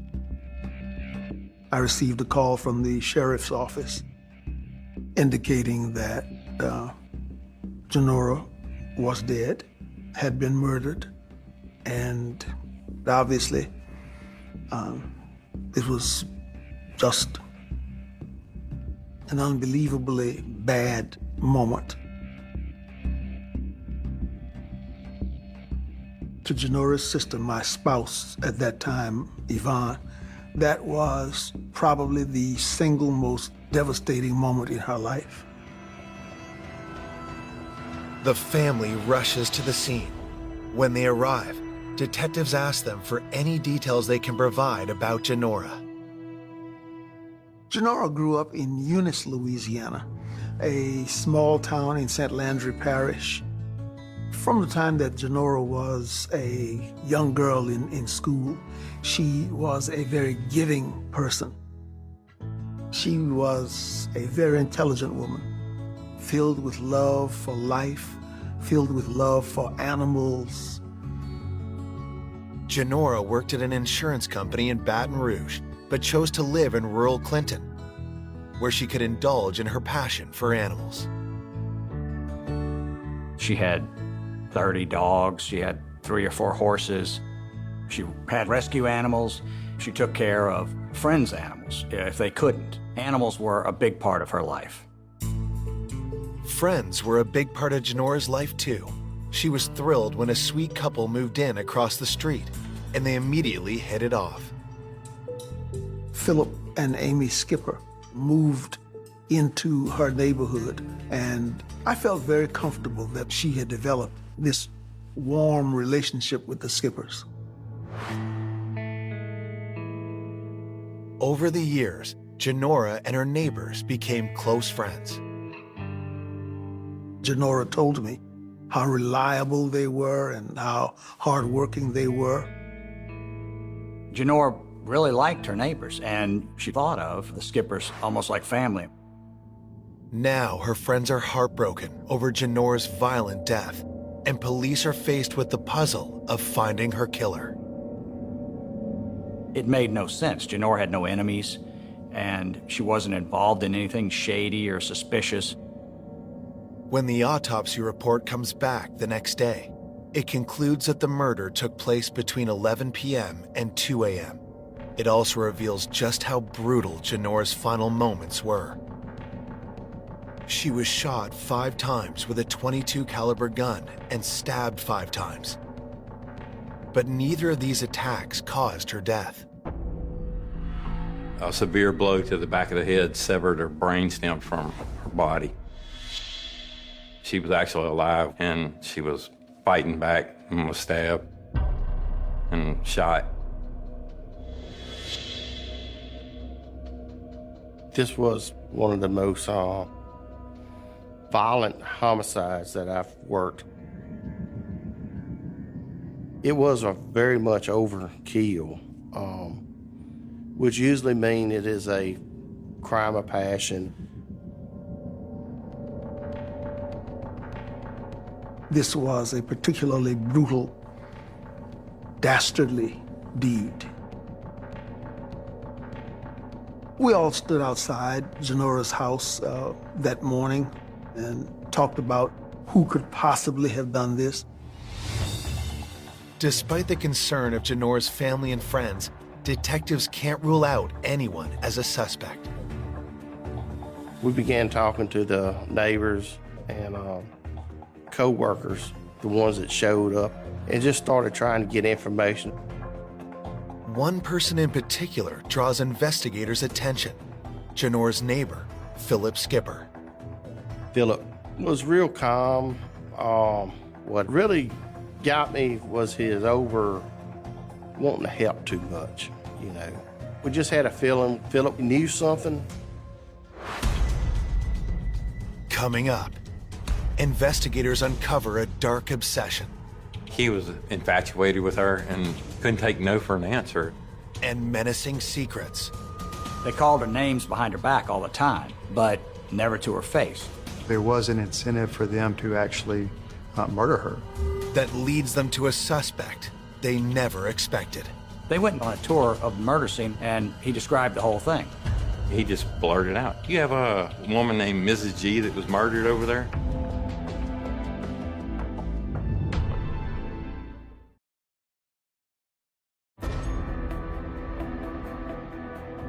After 42-year-old Janora Guillory is found savagely killed in her home, detectives in Clinton, Louisiana suspect that her neighbor, Philip Skipper, might know something about the murder. Philip was over helpful at the crime scene, and it is something that we wanted to check out more. Police decide to bring in Philip Skipper and his wife, Amy, for an interview. Janora really liked her neighbors, and the Skippers had a young child and their stepson, who was 15 years old at the time. Philip Skipper tells investigators that when his young family first moved to Clinton, they were down on their luck, but their neighbor Janora kindly helped out. She started to take them under her umbrella and make sure that they had food and made sure that they had electricity. When the Skippers needed extra money for baby food or diapers, Janora was always there. The trailer they were living in, for example, was really dilapidated. So Janora helped them buy a new trailer. She helped them improve their lives as much as she could. Janora's kindness didn't stop there. She started to employ Philip to do all of the work in her yard and around the house, and employed Amy Skipper to do the work inside her house. Janora treated the Skippers like family and trusted them with keys to her property. She was just a very, very generous neighbor. Detectives want to know if the Skippers ever argued with Janora. Amy Skipper said their relationship had recently been strained by an unfortunate incident.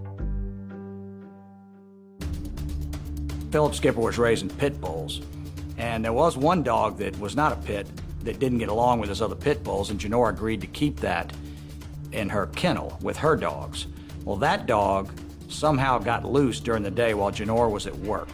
The dog ran back to the Skipper's trailer and killed a goat they kept as a pet. Amy Skipper ran over to Janora's house, got on the phone, called Janora at work, and was upset with Janora. Now that's witnessed by a couple of Janora's co-workers who heard Janora's end of the conversation. She was crying by the end of this phone call. That's how upset Janora was. And Janora told Amy Skipper on the phone, "Leave the key at my house, get out of my house, and never come back."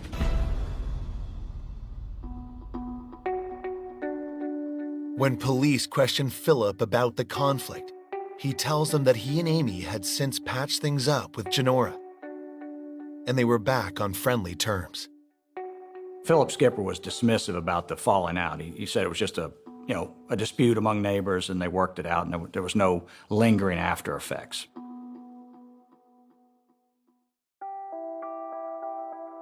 Police are skeptical about Philip's version of events, and when they notice scratches on his arms, they wonder if they were made by Janora while trying to fight for her life. Questioned him about that. He said it was from him and his stepson wrestling in the yard. Not convinced by his story, investigators ask Philip where he was on the night of the murder. And he said he was asleep at the time that the murder happened.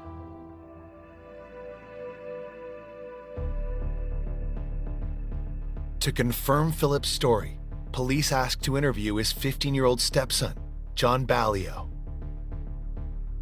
When you interview the juveniles in Louisiana, you had to have permission of the guardian or the parent, which we had. I mean, they did cooperate there and let us talk to them. When detectives questioned John, they noticed scratches on his arms too. Is it possible Janora fought back against two attackers? John Ballio had marks on him. He gave us the same story. John corroborates his stepdad's story, but police are still suspicious. The marks on their arms was really something that we wanted to check out more if they was being truthful. So after that interview, we did decide to have a polygraph set up. Philip and John agree to take the test, but before it can be scheduled, investigators uncover a critical detail. During the course of the investigation, we did learn about an insurance policy Miss Guillory had taken out on herself, and the money would go to the Skippers. Was an insurance payout reason enough for the Skippers to kill their friend and neighbor?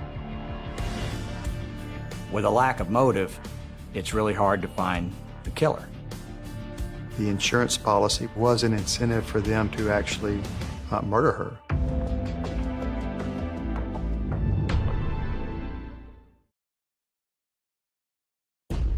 Police have just discovered that murder victim Janora Guillory's neighbors, the Skipper family, are the beneficiaries of Janora's $25,000 life insurance policy. And it's just kind of unusual that the neighbor would have an insurance policy and list the other neighbor as a beneficiary. They're not related. The insurance policy raises eyebrows for investigators, but Janora's family is well aware of the policy and does not suspect foul play. Janora wanted to make sure that the Skippers had the food that they needed, had the clothing that they needed for at least a period of time, should she meet an untimely departure. The Skippers, after Janora's death, did not know how to collect. They contacted me and asked me to assist them, and I did. Still, police believe the insurance money is a possible motive. That, coupled with the scratches on Philip and John's arms, convinces detectives to take the next step.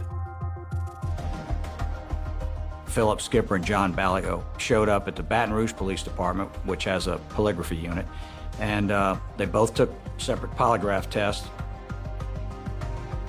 The polygraph interrogator asked 15-year-old John Ballio for an alibi. John Ballio said he was at home asleep when the murders occurred. Both John and Philip are asked about their knowledge of the murder by the examiner. And when their responses are analyzed, detectives are surprised by the results. Both of their tests came back with no real signs of deception. The results on the polygraphs, they was inconclusive, and the officer that was doing the polygraph didn't think that they had done the murder. The results are a blow to the investigation, and lead detectives drop the Skippers as suspects. We still didn't have no physical evidence, and the polygraph made us think, well, we need to start looking elsewhere.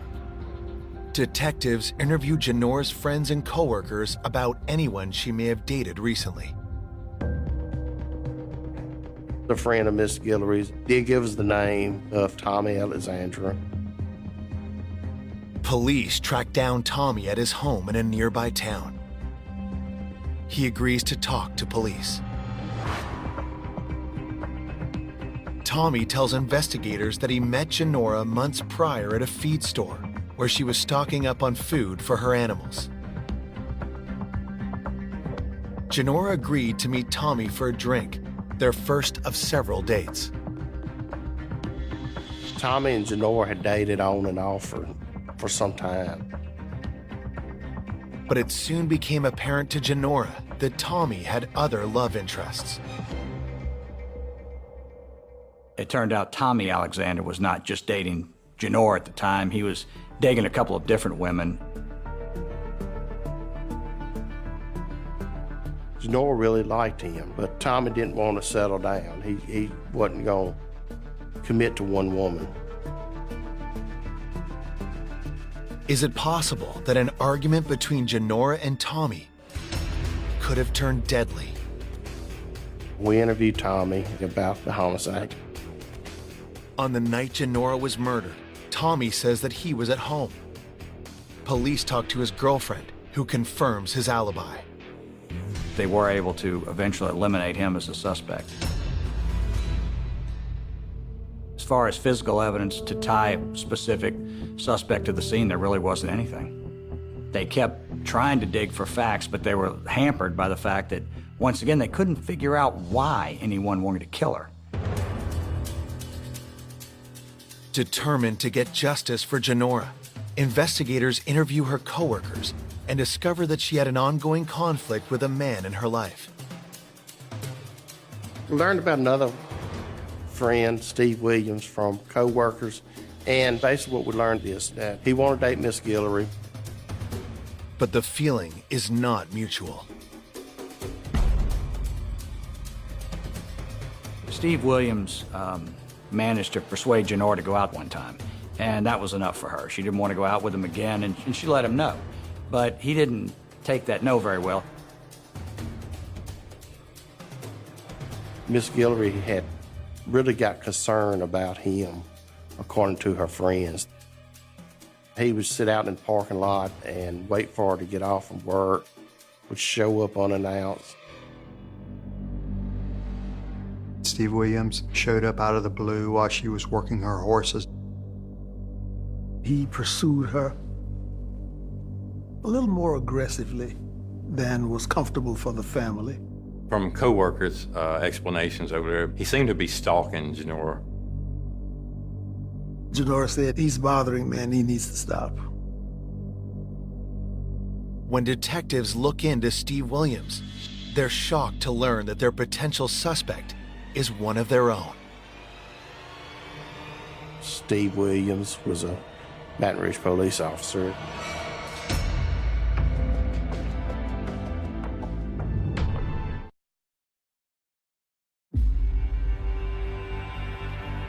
Detectives have learned that Steve Williams, who had been repeatedly contacting Janora Guillory in the months before her murder, is a fellow police officer. Steve Williams had recently gotten a job with the Baton Rouge Police Department, and he was a probationary police officer in the next jurisdiction over. He was infatuated with her, and he was just a guy who couldn't take no for an answer. Janora's friends knew that she was not interested, and of course after the murder, when the police are asking, well, who may have been upset with Janora, he became a focus of the investigation. When you investigate a law enforcement officer, it's harder than most because they know the law as good as you do. But we did have good cooperation through Baton Rouge City Police Department. Whatever we needed, they was willing to provide.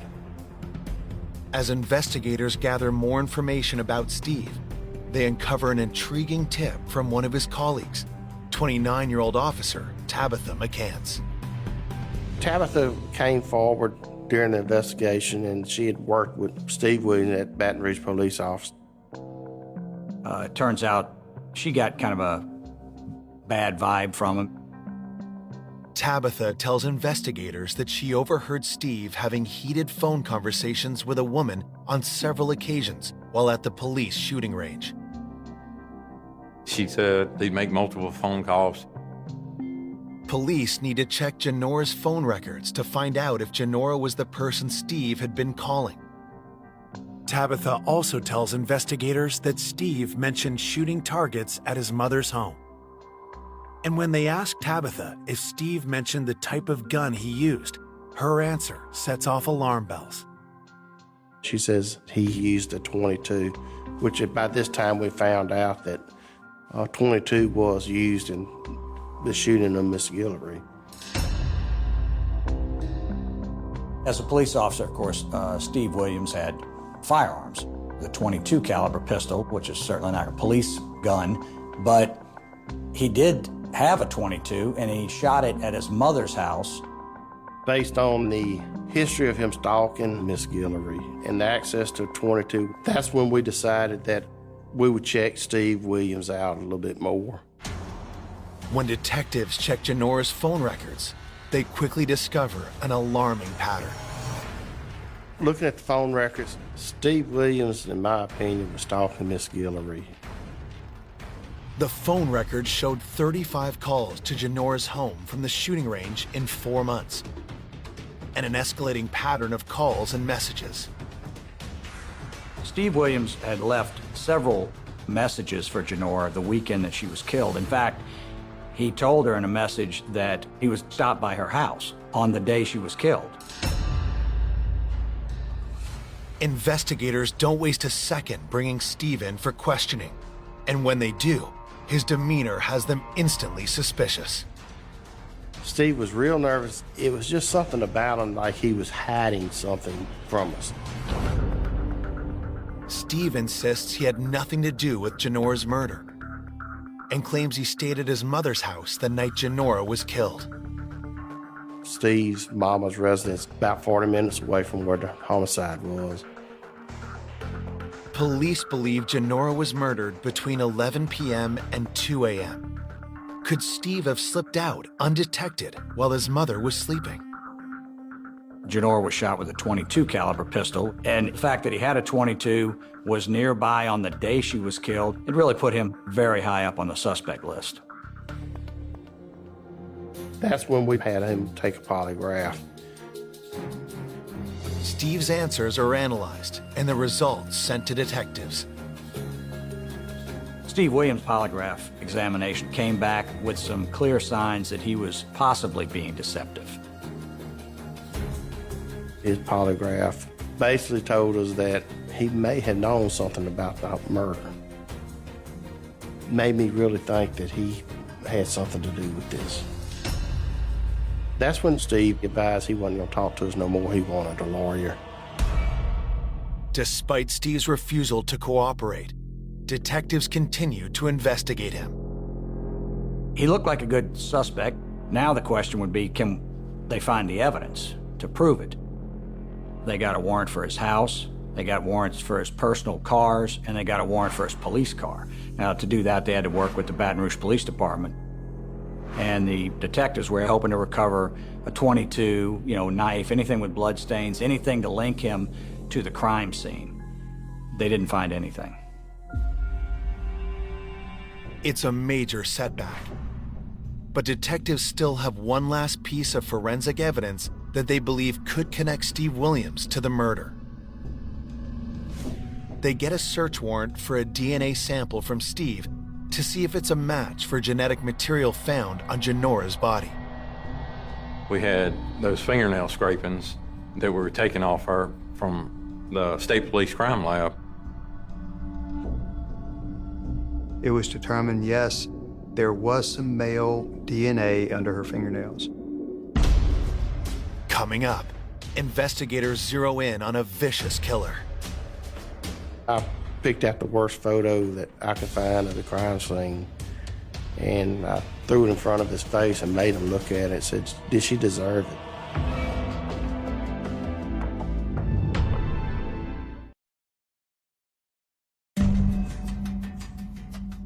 Police hope to use DNA evidence to link Baton Rouge police officer Steve Williams to Janora Guillory's murder.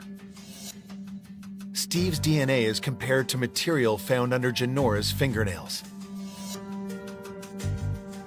His DNA was not actually determined to be under her fingernails. The DNA also doesn't match any known criminals in the FBI database. The fingernail scrapings came back to a known male's genetic profile. With no physical evidence linking Steve Williams to the crime, he's ruled out as a suspect, leaving investigators at a standstill. The case had gone cold, and they had no other leads to check into. The case stays cold for an entire year. There was great disappointment and great frustration on the part of the family when the case went cold. The shock of Janora's murder may have faded, but the community lives in fear of a killer who's still at large. When a murder occurs, it's very alarming. Everybody's on edge, especially after the case was at a standstill. Then, on July 27, 2001, a tip comes in that changes everything. And I got a call on the telephone straight to the office. It was Detective Mark Apperson from Tangipahoa Sheriff's Office. And he just blurted out, he's like, "You have a woman named Mrs. G that was murdered over there?" And I just kind of looked over at Don and I said, "Yeah, we do have a woman named Miss G that was killed."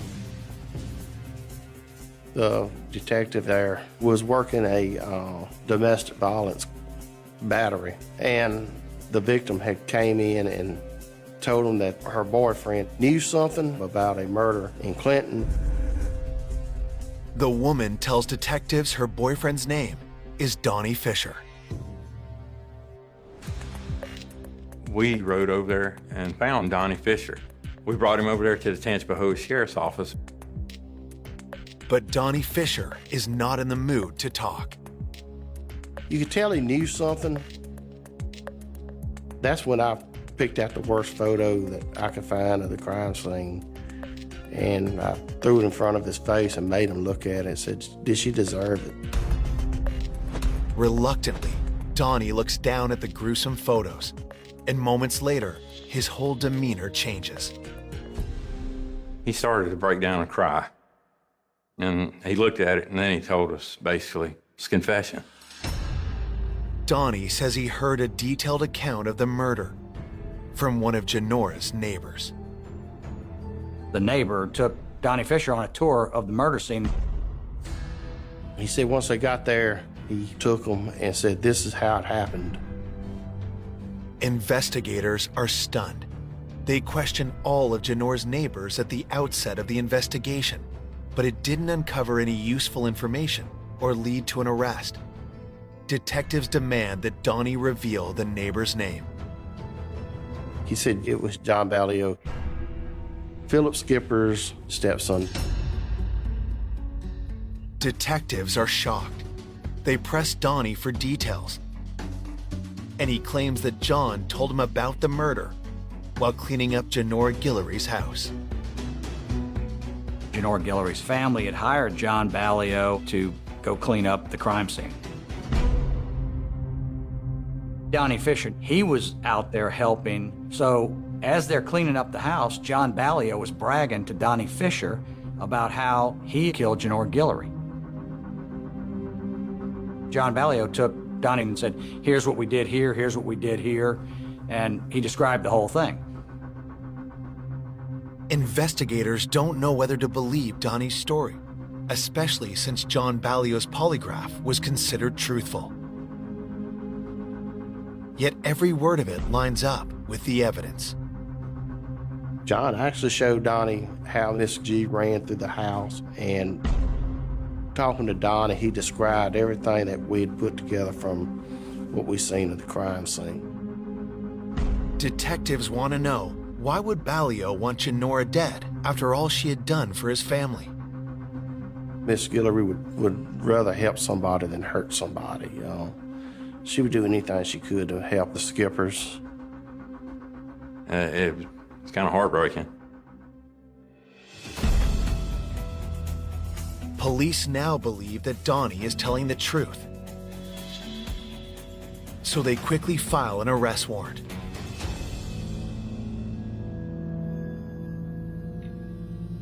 We picked up John Ballio late on a Friday evening, and we brought him back to East Feliciana Sheriff's Office for charges of first-degree murder. Investigators now believe the key to cracking this case is a confession from the alleged killer. Luckily, a recent change in Louisiana state law allows them to question a minor accused of murder without a lawyer or guardian present. The police had to get John Ballio to come clean and tell the truth. We brought him to my office and advised him of his rights. He bounced from here to there during his statements at first when we initially questioned him. And then we started talking about the brutality of this homicide. After probably an hour and a half interviewing, he finally came and told the story about how he killed Miss G. But first, Ballio needs to get something off his chest. He didn't do it by himself. Pointed the finger right back at Philip Skipper. Detectives are speechless. John Ballio just implicated his stepdad, Philip, in the murder of Janora Guillory. And that's not all.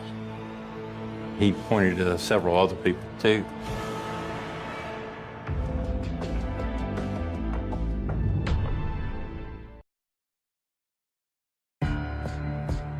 Detectives in Clinton, Louisiana have just arrested Philip Skipper's stepson, John Ballio, for the murder of 42-year-old Janora Guillory. John started basically telling us how this went down. And John claims he didn't act alone.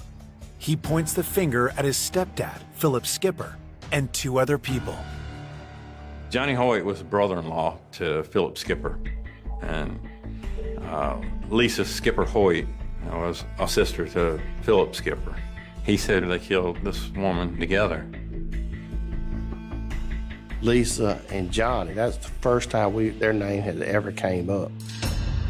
And we were, of course, shocked. John Ballio gave a detailed confession on videotape to exactly what happened. John claims that Philip, Johnny, and Lisa had formed a white supremacist gang called the Brotherhood, and that killing Janora was meant to be John's initiation into the group. It would be my true test of brotherhood. It was a skinhead gang. Actually, they were very anti-black and neo-Nazi.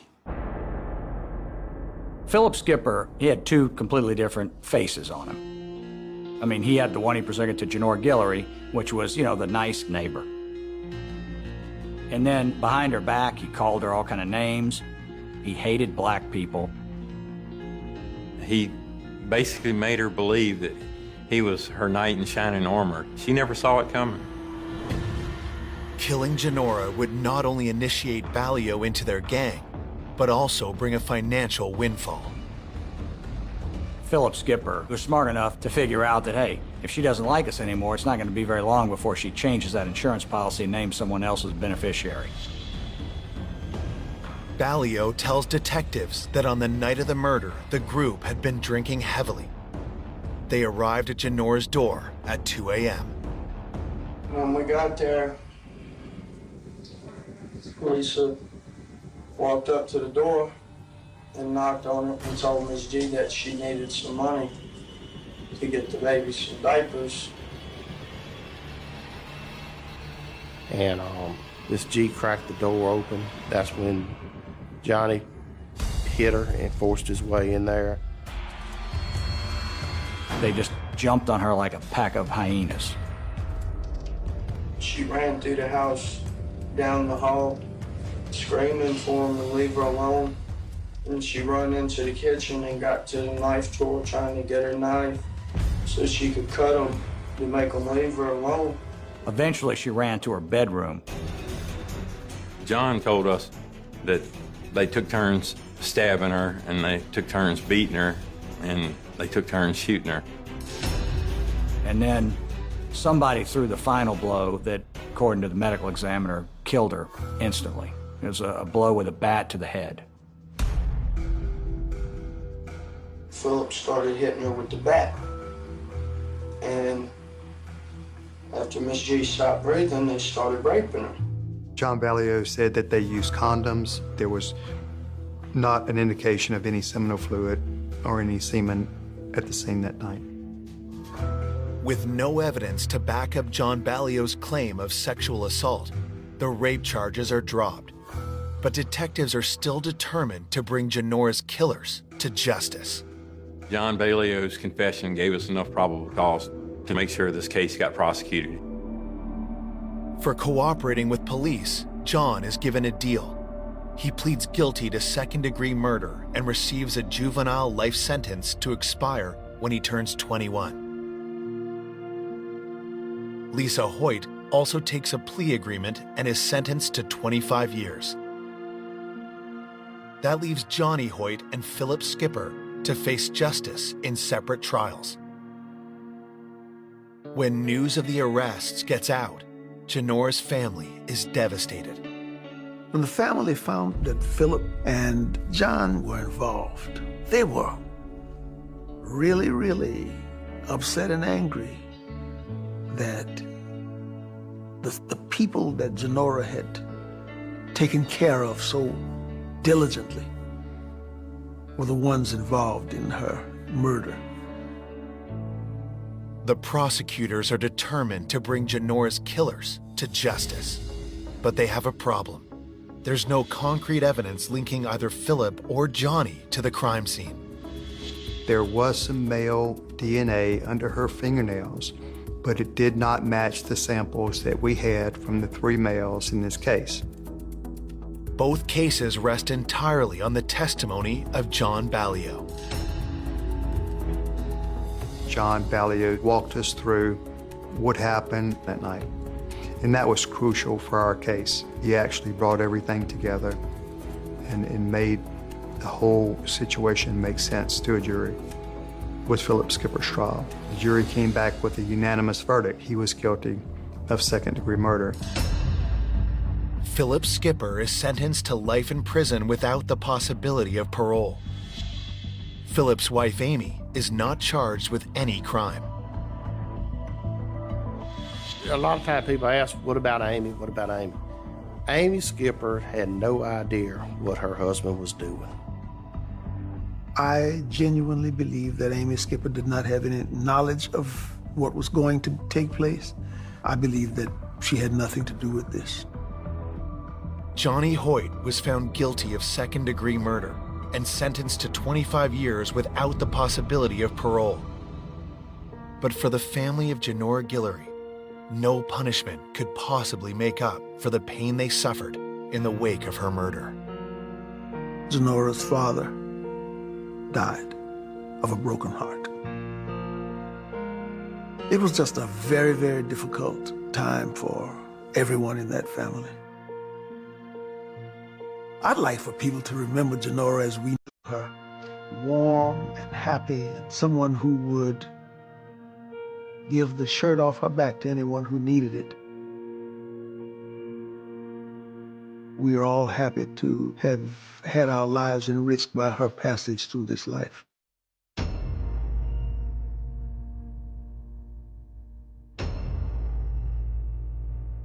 For more information on an unexpected killer, go to oxygen.com.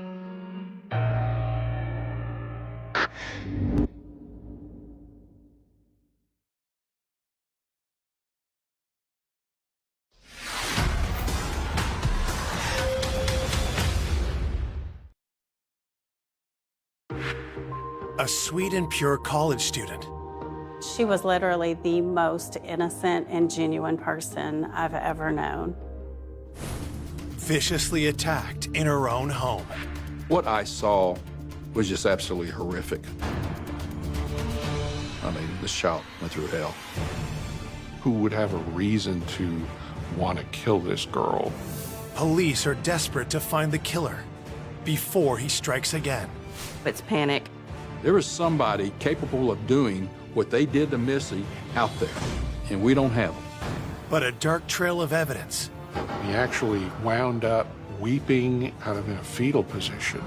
This is bizarre. This is strange. Leads them to a suspect. This was someone hiding in plain sight. They could have never imagined. No one would have known that, not anybody.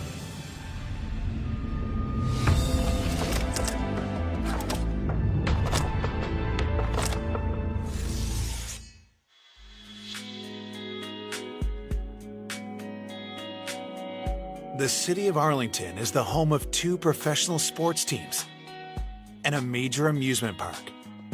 There's something for everybody. And if you can't find something to do, then you've got a problem. But in early April 1994, this idyllic community was rocked to its core. 911. And it started when police received a 911 call from the Holly Park apartment complex. 911, 825. Woke up 3:30 in the morning, smelling smoke. I walk into my living room. There's so much smoke that I can't see. It's panic. There's a fire. We need to get out. Residents quickly evacuate the building as firefighters arrive to battle the blaze. You're totally helpless. You just sit there and watch everything go up in flames. Still think about it. Just how close I came to dying. Firefighters track the fire to its source, an apartment on the 2nd floor. Once inside, they make a horrific discovery. Firefighters discovered a body in the bedroom. This was not just someone falling asleep in bed smoking. This was something more. Homicide investigators are quickly summoned and try to make sense of the devastating scene. I was informed of what the fire department had found and what they reported. We had a body inside of a burning home. Detective Stanton and I make entry into the apartment. The fire is out, but there's still a lot of damage. Virtually everything has got like a coating of this black, nasty soot. Fire marshals could actually smell the gasoline and were able to see pour patterns. This was an intentionally set fire. The trail of destruction leads all the way to the bed. What I saw was just absolutely horrific.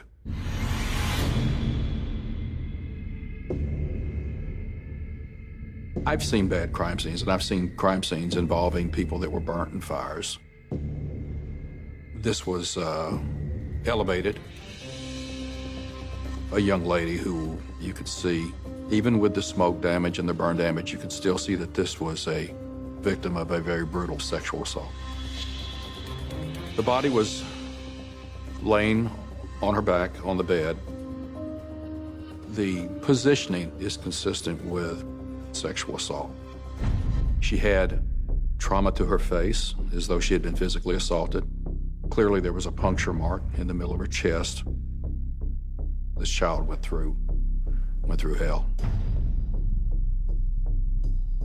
It was like nothing I've ever seen. You know, who would do something as horrible as this?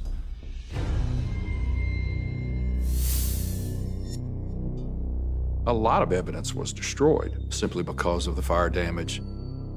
But we found what we believe might have been the murder weapon. There was a knife in the sink. But fire damage to the knife has robbed investigators of the forensic evidence needed to link it to the killer. Had that fire not been set, we probably would have latent prints. No telling what we would have had. Investigators collect the knife for testing and manage to salvage some papers that survived the inferno. For detectives, the most important goal is to identify their victim. We found out that that apartment was, in fact, leased and occupied by one occupant, identified as Missy Gruball, 19-year-old college student from Burleson.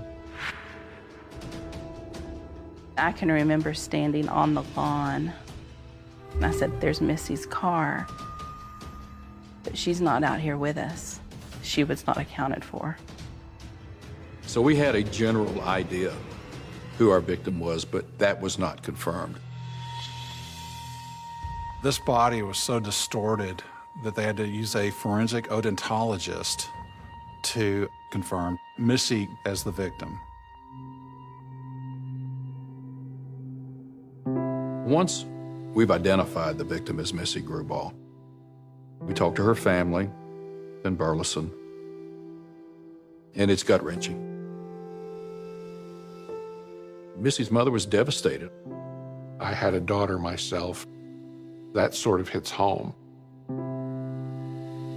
As investigators meet with Missy's family, word of her death spreads through the small community. When I heard the news, my heart just dropped. Missy was so innocent and so pure and such an honest soul. She was so much fun, very friendly, nurturing. She would have given anything to help anybody. She was literally the most genuine person I've ever known. We were very active in church, she and I both were. Missy was very strong in her faith, very moral. She was always the person to do the right thing, always. In high school, her strength went beyond her faith. Missy was very focused. She was a very hard worker. That's how she was so successful in school. She was in the high school band. She played the French horn, and she was amazing at it. Even as a teenager, Missy had a clear vision of what she wanted and the drive to get it. She wanted to go to the University of Texas at Arlington, and she wanted to get her own apartment. But she didn't want to burden her mother financially. So Missy was working to support herself to afford to be able to go to school. But even though she wanted to stand on her own, Missy's heart stayed close to home. She probably spoke with her mom every day on the phone. Missy and her mother were very close. They were a team in life and treasured each other.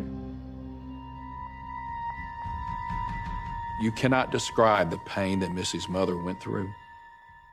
But I let her know, I really need you. You're going to help me find who did this to Missy, because she knew her daughter better than probably anybody. Missy's mother tells detectives what she knows of Missy's activities on the last night of her life. Well, Missy worked these late hours as a food server. She would always let her mother know that I'm home, I'm safe. On the night of Missy's murder, she'd call her mother late at night when she got home. She finished her phone call with her mom and then dispatch getting a phone call that the apartment's on fire, establishing kind of a window as to when the actual murder would have occurred. Police determined that Missy had been killed sometime between midnight and 3:30 a.m. It's not much for detectives to go on, but when they arrive back in Arlington, they have an unexpected lead waiting. Once the victim's name had been released, one of our officers came forward and said, I took a report listing your victim. A week prior to the death, Missy Gruball filed a police report on a guy that's staying with Missy who stole from her. And I'm thinking that very well could be our killer. We need to find this person. We need to talk to him. We need to get him in here as soon as possible. Coming up, detectives track a dangerous suspect This individual made threats against her. and soon uncover a lead they never expected. It caught my attention immediately. Something is very suspicious here. That puts them face to face with Missy's attacker. I said, you killed Missy Gruball. Let's start talking about this.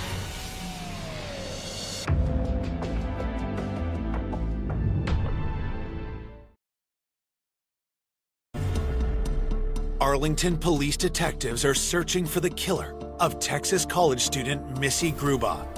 They've learned that the 19-year-old co-ed filed a police report a week before her death. Missy had reported a coworker took her tip jars, over $1,000 worth of tips. Missy took the semester off in order to save more money, so all of her tip money was being hoarded so she could go back next semester to college. The police report describes how Missy named a Charles Johnson as the potential thief, and that he had been staying with her before her money disappeared. Detectives speak to Missy's friends to find out more about Charles and his relationship to Missy. Charles was a coworker and apparently was someone that she thought was a friend of hers. She socialized with coworkers, typically after work. Young people she worked with, that's her crowd. Charles Johnson at that time, we are told, was homeless. And so Missy, being the very generous individual that she is, allows him to come stay with her. In fact, she even gave him a key to her apartment. Missy was very kind-hearted, and I think that it was very easy for some people to take advantage of kind-hearted people. Talking with her friends, there was a common theme about Missy. She was not only incredibly sweet, but incredibly naive, too pure to see the bad in people. As an investigator, that scares me because I see someone who is easily victimized. Only days after Charles moved in, Missy discovers she has been played.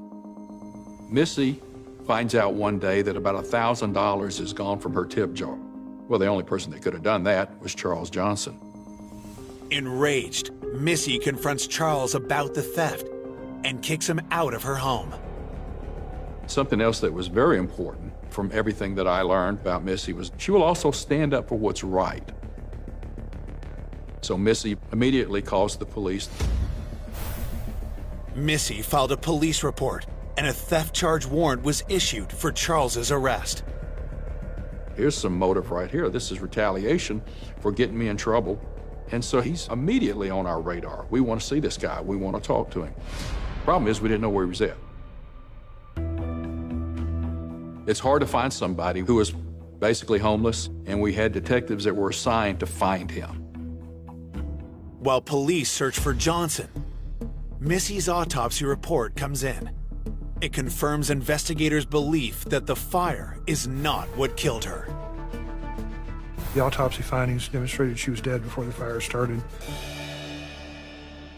She should have inhaled some smoke. We should have seen some soot. We should have seen some carbon monoxide in her blood. That's not the case here at all.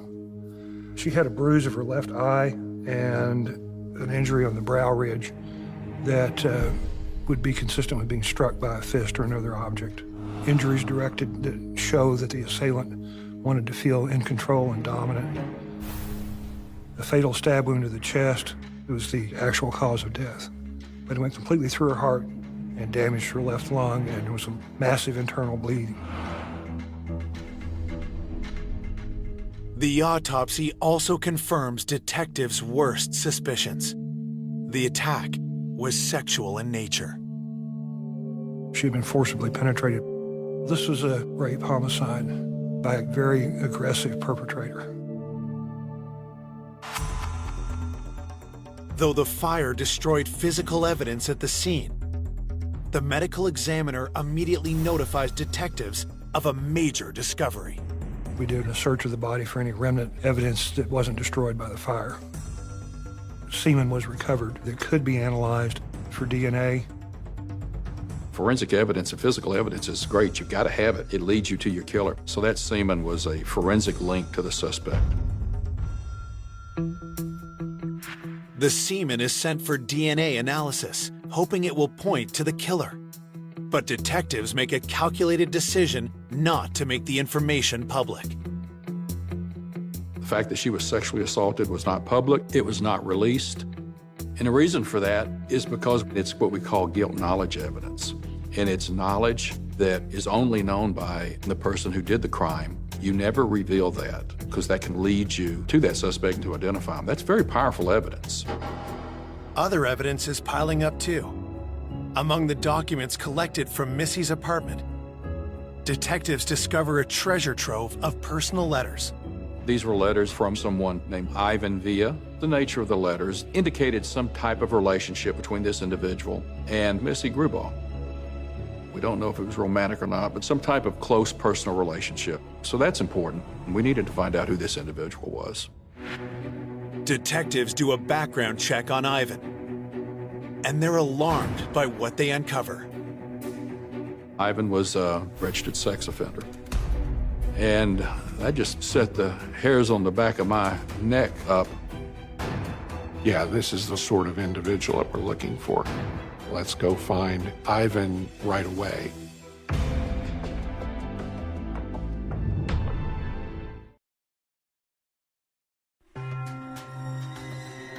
Detectives investigating the rape and murder of Missy Grubaugh have found letters in the victim's apartment that reveal she was having a relationship with Ivan Villa, a young man with a dark past. He was, in fact, flagged as a sex offender. And so he's immediately on our radar because we know that Missy was sexually assaulted. Detectives examine the letters between Missy and Ivan and discover that they had a tumultuous relationship. The context of those letters looked like a conflict of two young adults trying to make something work in a relationship that is filled with confusion. The conflict centered around how far Missy would allow the relationship to go physically. Missy was very moral. It was an admirable thing in our faith to remain pure until we were married. It's something that Missy took very seriously. The letters suggest that Ivan and Missy may have come too close to crossing the line. Apparently, there might have been times where they went a little further than Missy was comfortable with. You could tell that she was upset about that. Missy's friends knew that she was not one to back down under pressure. If she felt like she was being taken advantage of, then she would stand up for herself, and I admired that about her so much.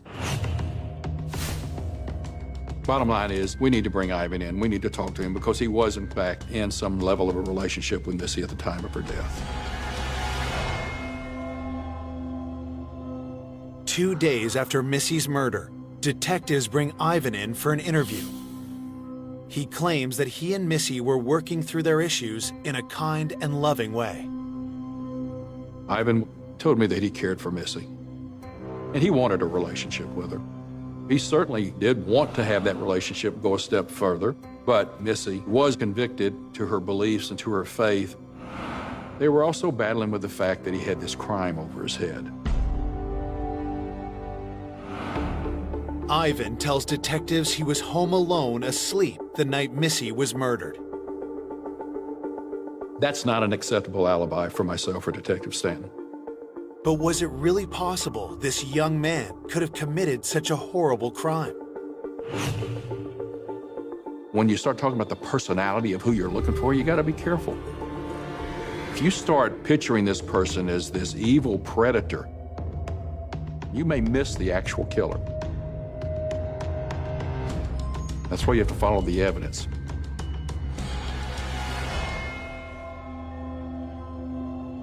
The fact that we had semen from the crime scene means we have forensic evidence that would either connect him or exclude him. Detectives ask Ivan to provide DNA samples. But until those test results are revealed, detectives do not have grounds to hold Ivan in custody. In 1994, those tests usually took anywhere from 4 to 6 weeks. While waiting for results on DNA tests for Ivan and searching for Missy's former coworker, Charles Johnson, detectives continue their investigation by canvassing Missy's friends at the restaurant and learn something that adds another suspect to the list. Although this time, this suspect could be at the very top. The name Jeffrey Smith came up. Her work associates told us that Jeffrey Smith was an employee there who Missy reported and got him in trouble at work. What we were being told is that really upset him and angered him. Restaurant staff tell the detectives that Jeffrey had threatened to kill Missy during an outburst, and he was fired a few weeks later after getting into a fight with a manager. What we are being told is this individual was hot-tempered, and he had made threats against her. So we're putting all of this together and thinking, yeah, we really need to talk to this guy. But who could imagine a coworker committing such a horrendous crime? Detectives speak with another employee at the restaurant who knows Jeffrey well. His girlfriend, Kristen, agreed to come in to speak with Detective Stanton and I. Visibly nervous, Kristen paints a troubling picture of her boyfriend. Kristen told us that they were living together, but she also shared that she was concerned with his personality. He was very volatile. She was afraid of him, and she did not feel safe being there with him. She was going to move out and move back with her parents in Denton. But it wasn't just fear for what Jeffrey might do that was causing Kristen to leave him. It was a fear of what he'd already done. What Kristen wanted us to know, and she was very open about it, was she actually suspected that Jeff was involved in the murder of Missy.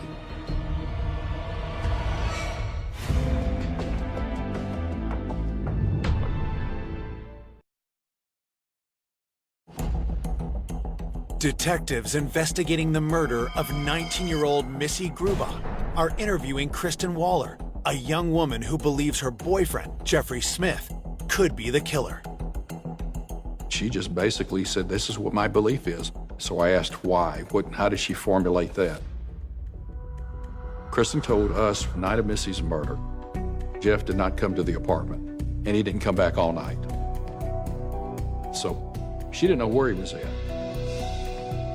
She also knew the conflict between her and him.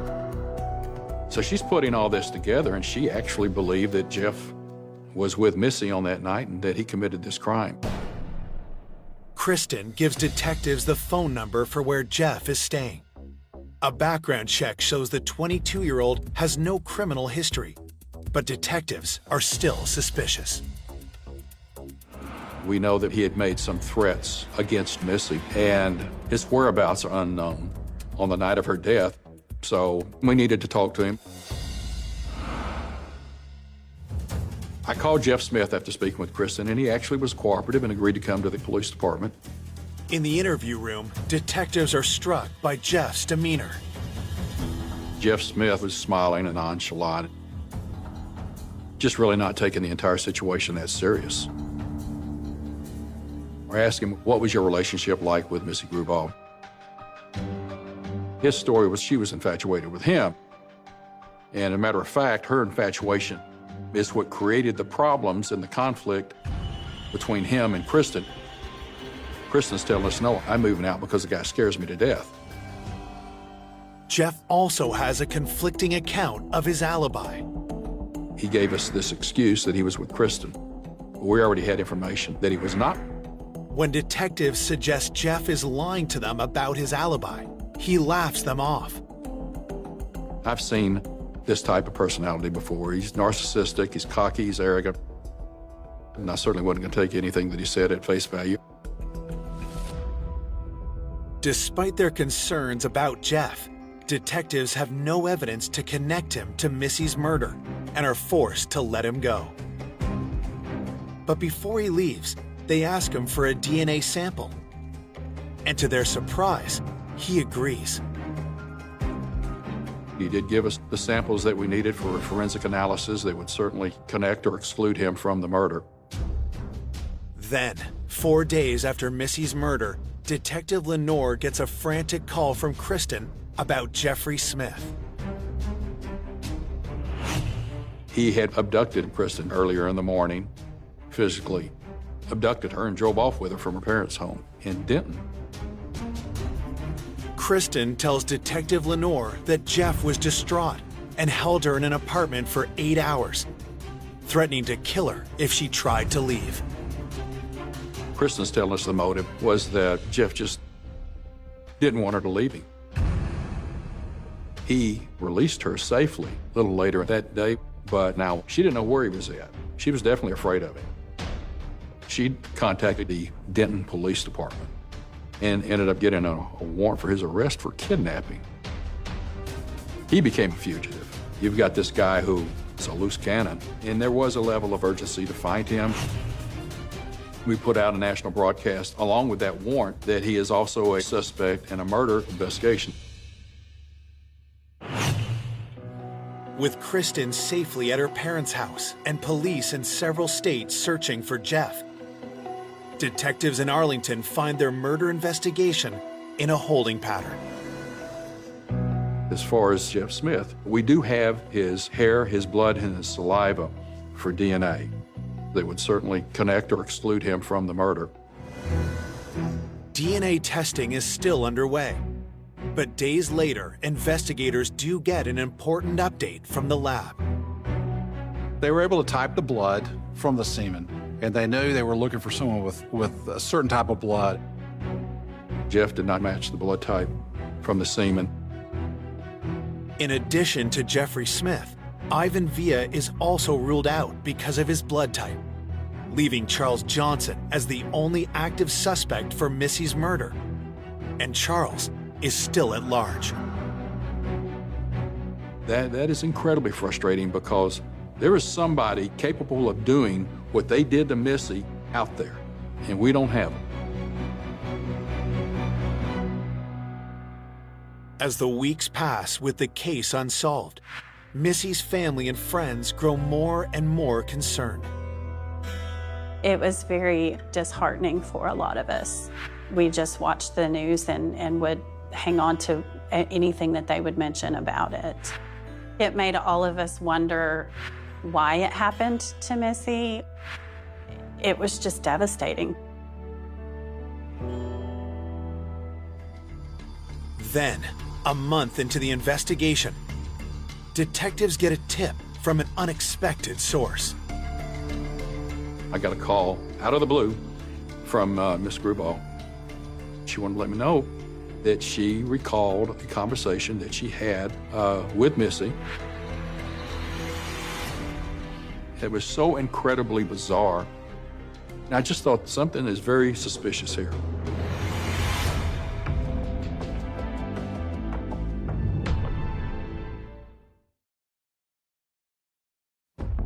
Detectives hunting the killer of college student Missy Grubau have just received a lead that has turned up the heat on a case going cold. The victim's mother recalls a detail from the days just before Missy's death. Missy's mom is providing information about how Missy had talked about this guy, Luis. He was a 32-year-old man who had come over to the apartment, and the main thing that Mrs. Grubau remembers is that he talked to her all night long till in the early morning hours, but then they got involved in a pillow fight. At the time, Mrs. Grubau thought little of the playful incident, but she suggests maybe Luis could help the investigation with information about Missy. Detectives have a different view. This is bizarre. This is strange. The 32-year-old man had a pillow fight with her. It caught my attention immediately. Investigators ask how Missy knew Luis. Luis worked with Missy, and he lived at the Holly Park Apartments. She had done some babysitting for Luis's baby at the apartment complex. Detectives' first stop? The restaurant where Missy and Luis both worked. Luis isn't there, but the manager tells them Luis is a model employee. He was an Army veteran. I learned that about him. No criminal history. Matter of fact, management gave him an award for a heroic act. He actually stopped a robbery. The detectives ask workers what they knew about Luis's relationship with Missy. Co-workers described Lewis as a friend. Sometimes after work, they might enjoy a beer together. Detectives also hear something that catches them off guard. A work associate relayed to us that Lewis made the comment, and these were his words, is, "I hope they catch that son of a bitch that killed and raped Missy." The fact that she was sexually assaulted, no one should have known that. That was never released. He might have just been speculating, but the fact that it was said really, really alarmed me. Investigators have uncovered yet another suspicious coworker in Missy's life, one that she saw every day. Detectives asked the manager for Luis's phone number. Told him I was investigating the death of Missy Grubau and that his name had surfaced from her babysitting his son, and Luis agreed to come see me. He was relaxed, he was polite, pleasant, regular, clean-cut guy. He told us that Missy used to babysit his son and that they worked together. So I told Luis what I want to do is exclude all of the known males to Missy so that I could find the guilty party. And the process in which I do that is I take samples, blood, hair, and saliva, compare it to the DNA and exclude them. The request instantly changes Luis's mood.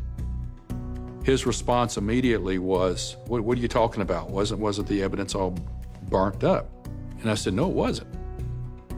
I've got significant incriminating evidence that was specifically left there by the suspect. Now his demeanor is changing, and you can see the concern in his face. I kind of even broke my own rule a little bit here, because a lot of times I don't like to give guilt knowledge information, but the fact that I knew that he had already said something about Missy being sexually assaulted, I went ahead and revealed to him whoever killed Missy sexually assaulted her, and I've got their semen. And Luis immediately says, you know, I've got to go. I have to leave. And I have no legal right to keep him, regardless of what I believe. I just simply asked, Luis, are you going to give me your sample? He says, I got to get out of here. I got to leave. We'll do it Monday. Monday comes and goes with no sign of Luis, but detectives don't let up. I call him. He calls me back Tuesday. We make arrangements for Wednesday. Come Wednesday, he doesn't show up again. Detective Lenore calls Luis at work, but gets some alarming news. Management had informed us that the woman that he was living with at the time, his common-law wife, had called and said that he had to leave town. I called her.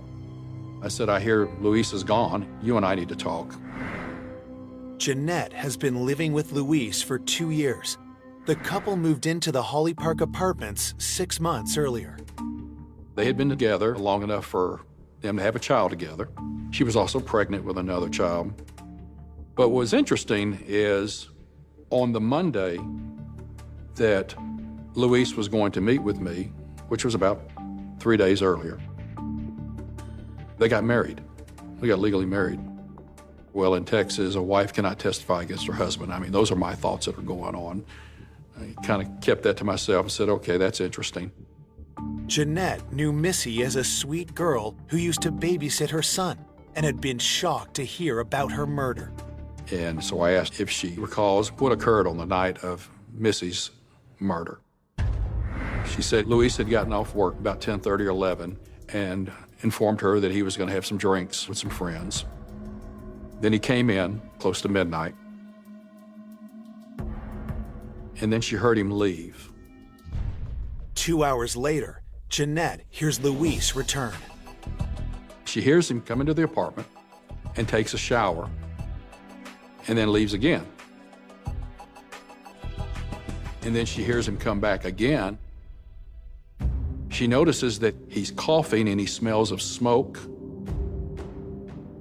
His story to her is that he was out jogging and he noticed that there was an apartment on fire. And so he went in there and that he saw this individual on a bed, and he said it was Missy, and he tried to do mouth to mouth. He said, but he couldn't do it, and he was overcome by smoke, and that he had to leave, and he came back. That's it, end of story. They just go to bed. Nobody calls 911. Nobody does anything. They go to sleep. I mean, the story is so bizarre, but she didn't question him. And I don't think she ever really saw it for what it was until she actually sits down and starts telling me. And as she's telling me, reality is setting in as far as what Luis might have done. She's pretty much stunned. I said, I need to go into your apartment. I need to get a search warrant.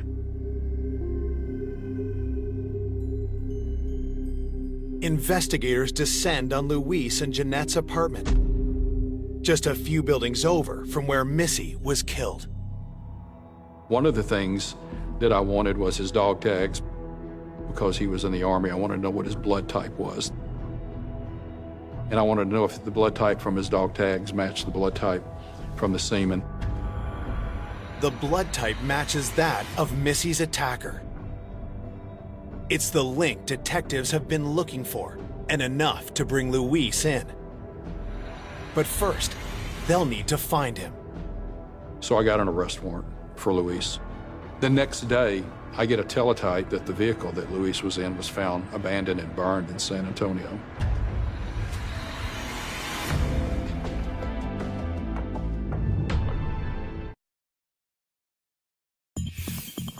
Detectives believe they have finally uncovered the man who murdered Missy Grubaugh and set fire to her apartment. But Luis Arroyo has fled Arlington.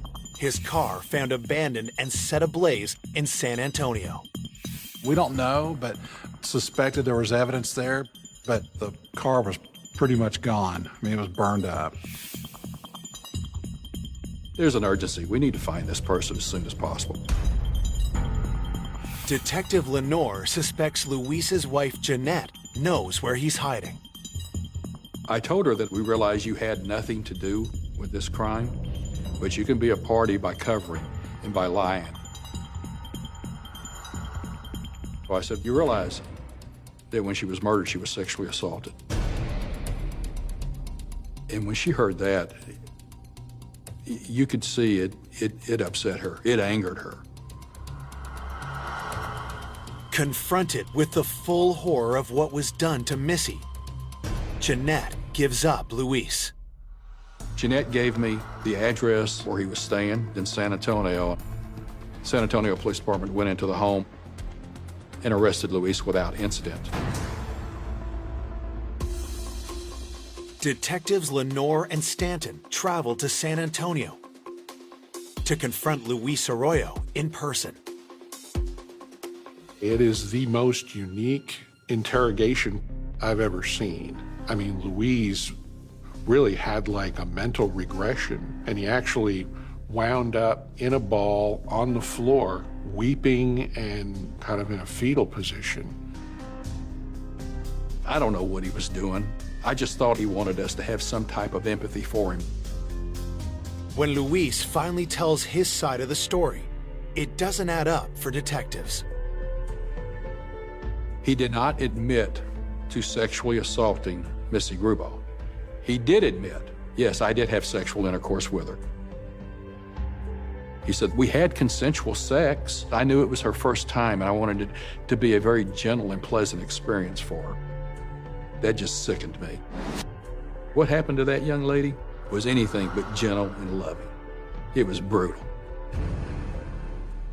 Faced with Luis's denial, Detective Lenore changes tactics. I said, you killed Missy Grubo. All right, let's start talking about this. And he said, you know, I don't remember. I remember getting a knife. I think I did stab her.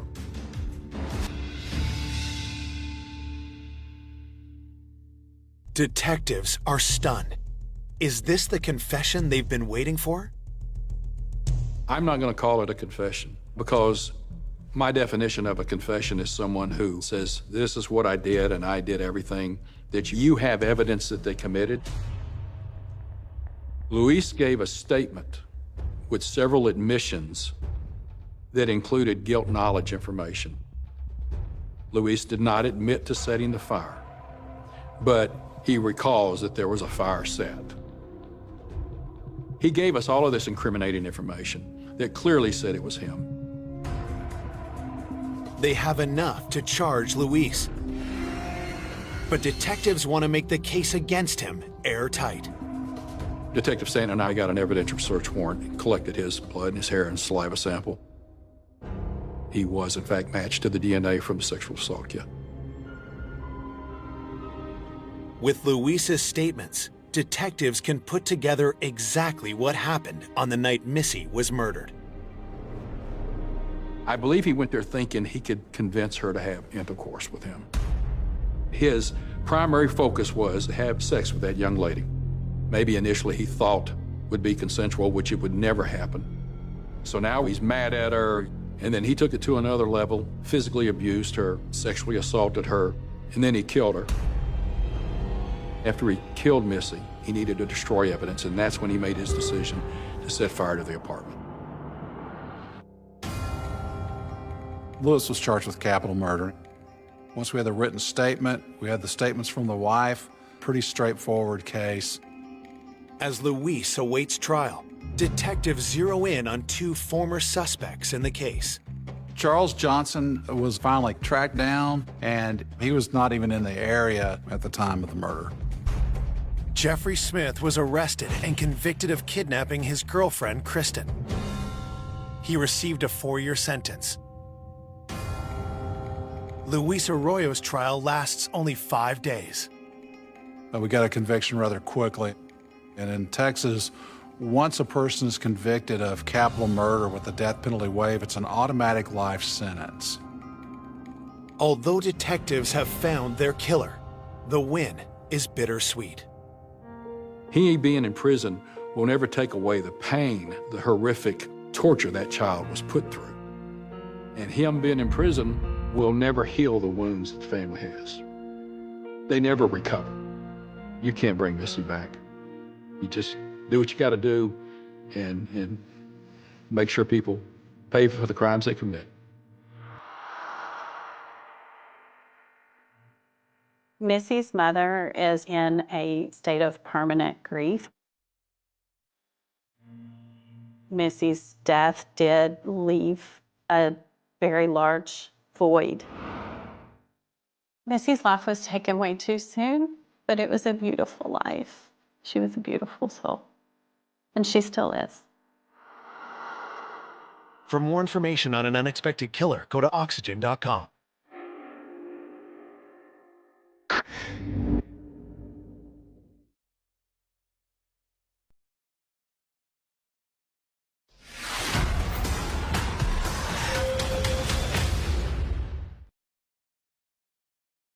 A hard-working New Mexico family.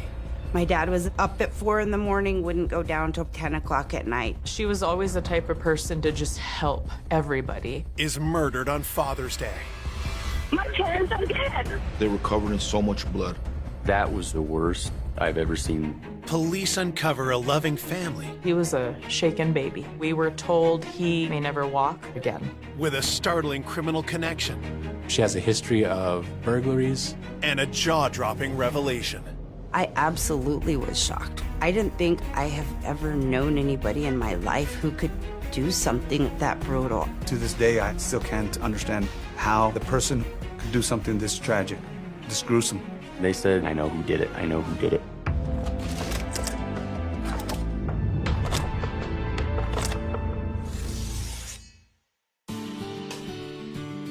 El Rancho.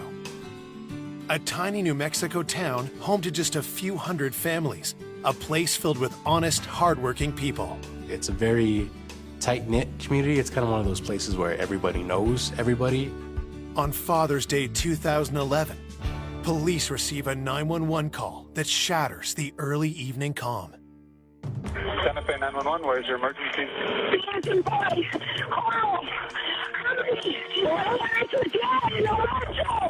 Okay, tell me exactly what happened. I don't know, I just went down to put the answer to the phone, and I did. Did you come out and I walked over to check on him and I think it was in the yard.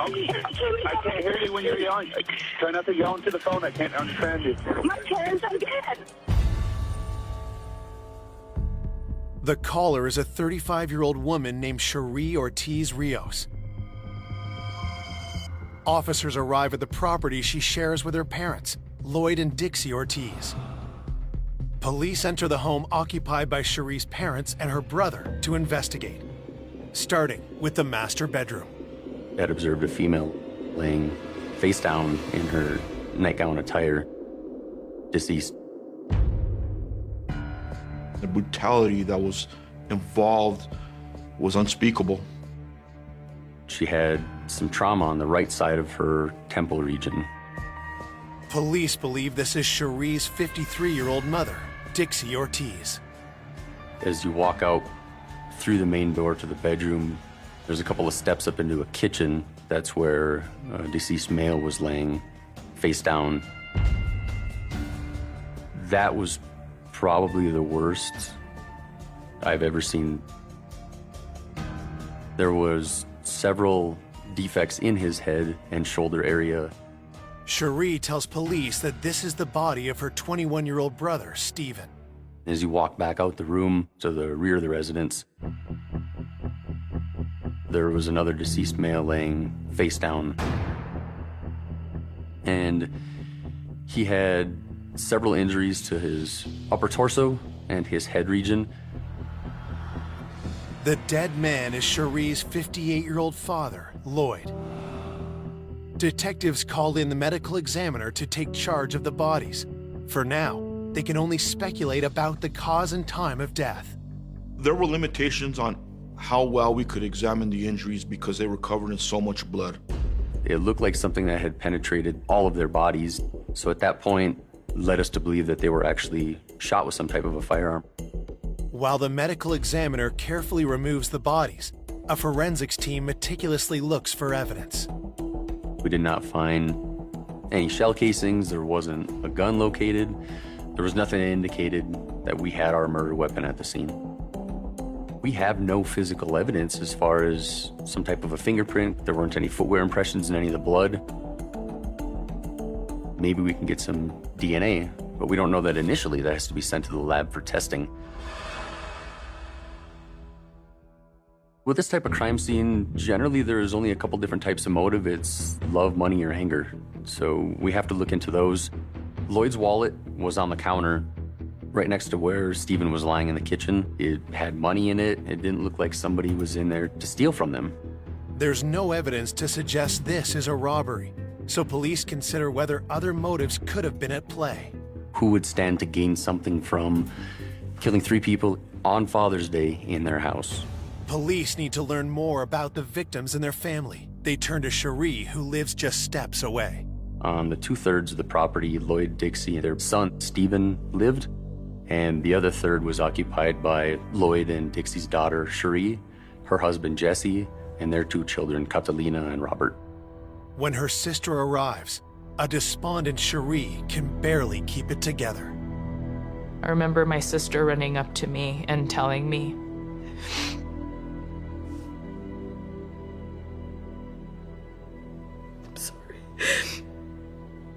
that my mom and my dad and my brother were dead. There were nothing I could do or say to make it better for her. 'Cause I love my sister so much, so much. Cherie and Angela choke back tears as they tell police all about the most important people in their lives. My mom and dad were the best parents that I could ever ask for. They were always there, always accepted us for who we were, always stood by our side, no matter what. Lloyd was a tile contractor who was popular in the town. My dad was amazing. Up at 4 in the morning, wouldn't go down till probably 10 o'clock at night every day. Lloyd had been married to Dixie for 34 years. She worked in a nursing home. She didn't even think of that as being a job. It was just who she was. Dixie's selfless, caring manner didn't stop with her work. In 1989, when their daughters were just teens, she and Lloyd took in a baby in need. Stephen was 7 months old when he came into our home as a foster child. He was a shaken baby. His left side of the body was paralyzed. He had cerebral palsy. We were told that he may never walk, talk. I would grab him out of the crib and stick him right next to me in bed, and he would sleep right next to me. I just loved him so much. As he grew, the family's love helped transform Stephen into a strong and happy little boy. Walking, potty training, the developmental milestones, they took a lot longer for him to reach, but he reached every single one of them. Stephen was part of our church, and he was such an absolute joy. He would greet everybody. Everybody in church loved him. He made it a point to talk to everybody. He was quite a young man. Stephen, Lloyd, and Dixie's lives have been cut tragically short. But why would someone murder such a loving family? Police find one possible reason: growing outside. There were several marijuana plants that were being grown. There was a fenced-off area where there was 17 plants growing. These plants were not visible unless you were directly over them. There's a very tight oxygen area that was padlocked. A marijuana crop under lock and key outside the family home piqued detectives' interest. Had they just uncovered an illegal drug operation? My parents had a medical marijuana card for my brother and a grower's license. So they were legally growing medical marijuana for my brother. My brother had 2 brain surgeries to relieve some of the pressure in his brain, and so they prescribed medical marijuana to him to help relieve the headaches he was having. They were pretty debilitating at times. The family had known that Lloyd was growing the marijuana for Stephen, and the family would smoke some of the marijuana. While the marijuana was being grown legally, Detectives suspect that it could have attracted the attention of the wrong people. Was this some type of a drug-related incident? Police become even more concerned when Cherie and her husband Jesse relay a story about a few suspicious characters they heard outside their home on the night of the murder. They indicated that they were watching a movie that ended between 1:30 and 2 o'clock in the morning. Their dog started barking, and Jesse got up and walked to the front window. He saw a car that was parked outside.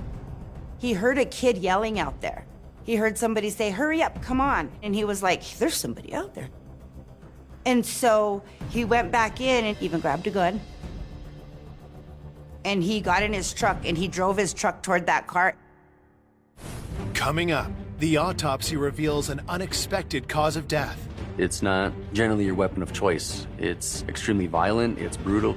And the town is stunned when the killer is revealed. People were in disbelief. As a pastor, it was hard for me to even fathom.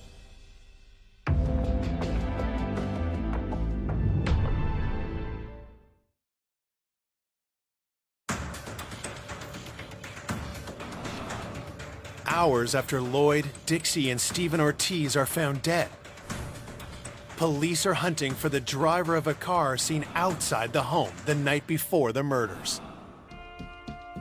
We interviewed Lloyd and Dixie's daughter, Cherie, and she said that her husband, Jesse, saw a car that was parked outside and to the left of the property. He had indicated that the vehicle was a gray car. The dog started barking crazy. My husband, Jesse, he came out and even got in his truck. Cherie tells police Jesse followed the vehicle in his truck. But when detectives interview Jesse, he tells them a completely different story. In Jesse's interview, he had failed to mention that he actually left the house that evening. You never left the house? No. Why would your wife say you left the house? That I left the house? Why would she say that? Maybe because I was outside or something. She said she heard you leave the house. Why would she say that? I don't know. It was pretty concerning that he would forget one of the biggest details of that evening with his involvement. As detectives continue to press Jesse, he suddenly remembers details from the night before. Jesse. You know what? I might have left the house.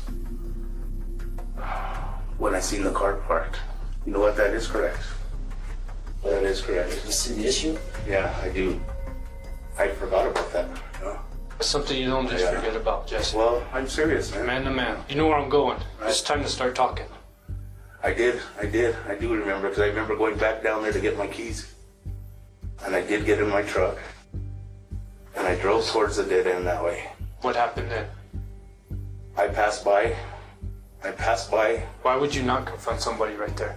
Because I didn't expect anything. Jesse, lying to me, dude. I'm not lying to you, bro. I'm telling you the truth. Jesse's changing story now has police eyeing him as a suspect. And when they ask him about his relationship with his in-laws, they think they may have hit upon a motive. We found out something very alarming. There was some stuff in the close past that had caused some family tension between Lloyd and Jesse. And we knew at one point Lloyd was embarrassed of the way that Cherie and Jesse's property looked, so he actually built a fence in between the two properties so he didn't have to look at it anymore. So we knew there was some tension there. Police can't rule out that tension in the family could have boiled over.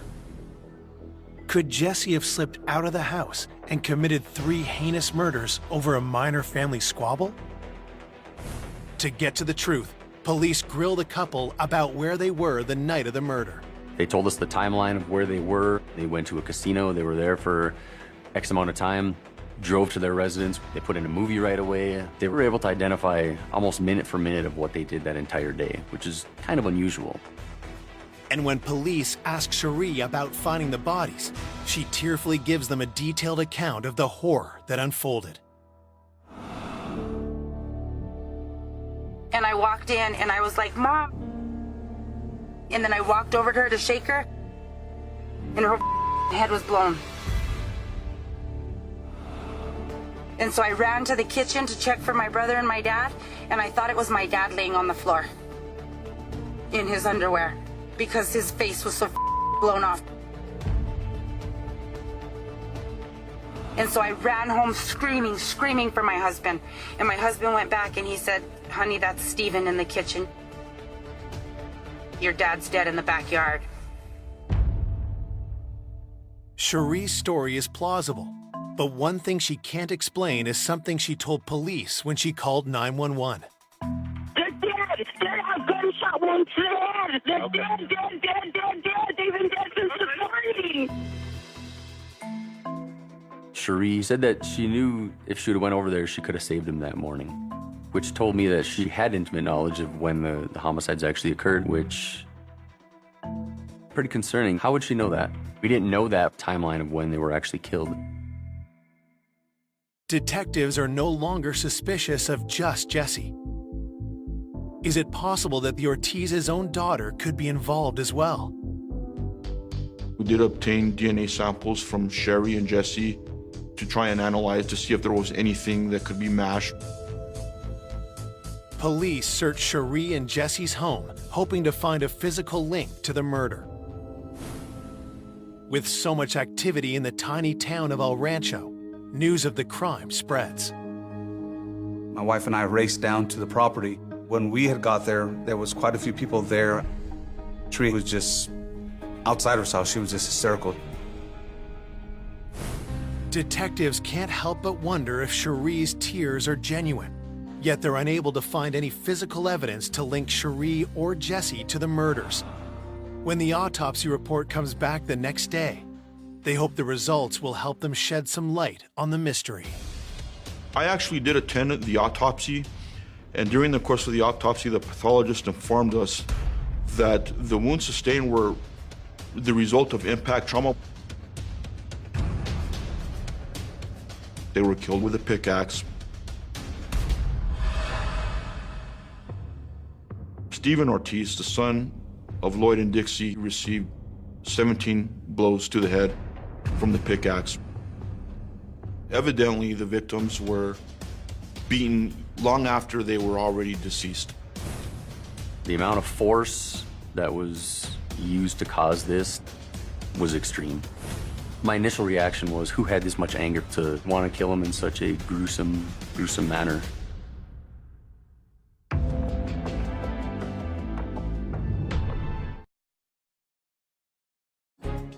After receiving the autopsy report on a horrific triple homicide in El Rancho, New Mexico, detectives have just discovered that the Ortiz family was killed with a pickaxe.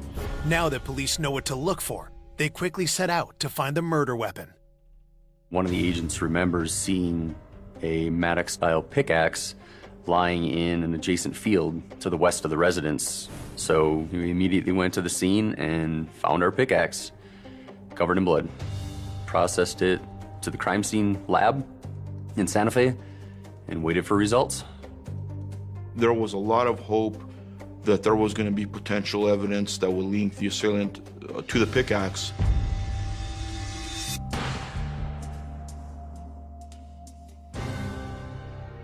There was nothing. There was nothing there.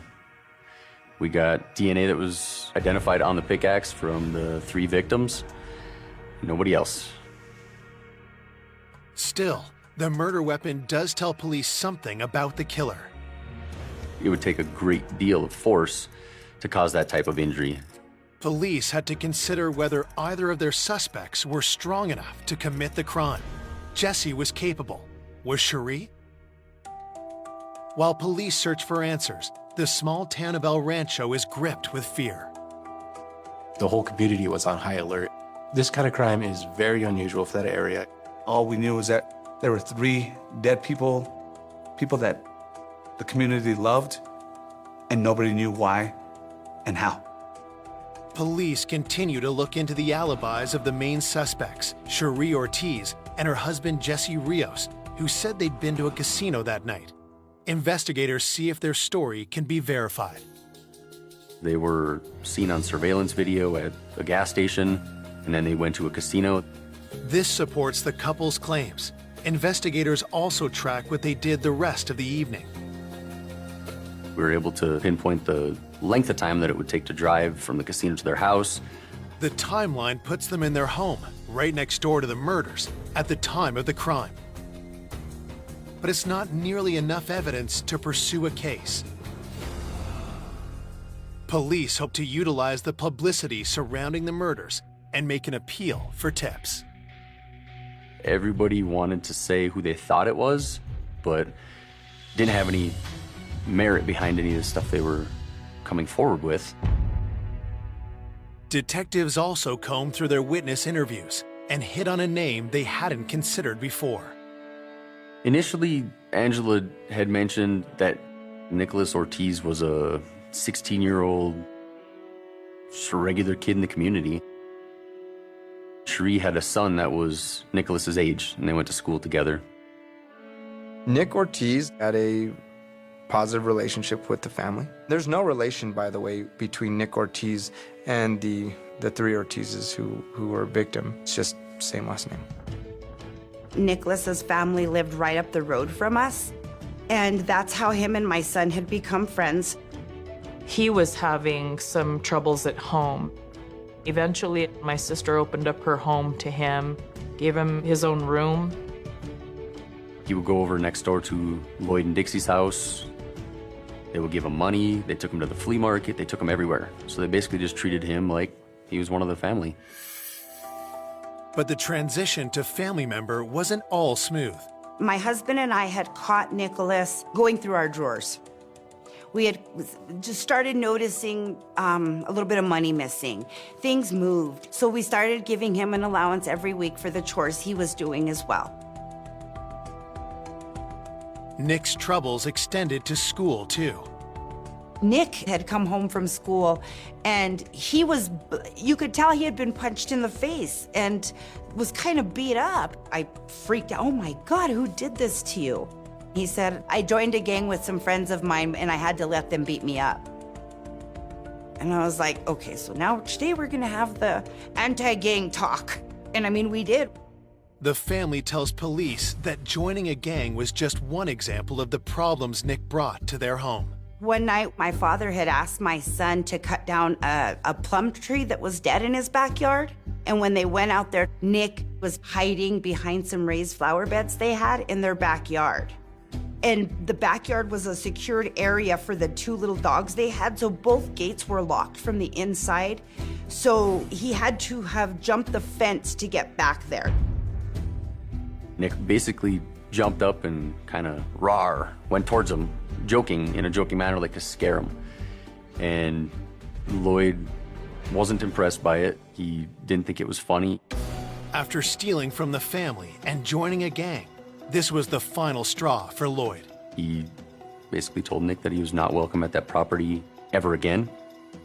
It made us feel on guard and very uncomfortable, and we think it's best that it's time for him to move back home. I then texted Nicholas and told him that he could come and pick up all the clothing and furniture that we had purchased for him over that time period, and he could take it home with him. I never really saw him again after that. Could the Ortiz's rejection of Nicholas lead him to kill? Had he murdered Lloyd, Dixie, and Stephen in cold-blooded revenge? The police bring in Nick for questioning. Do you know anything about this case that could help us?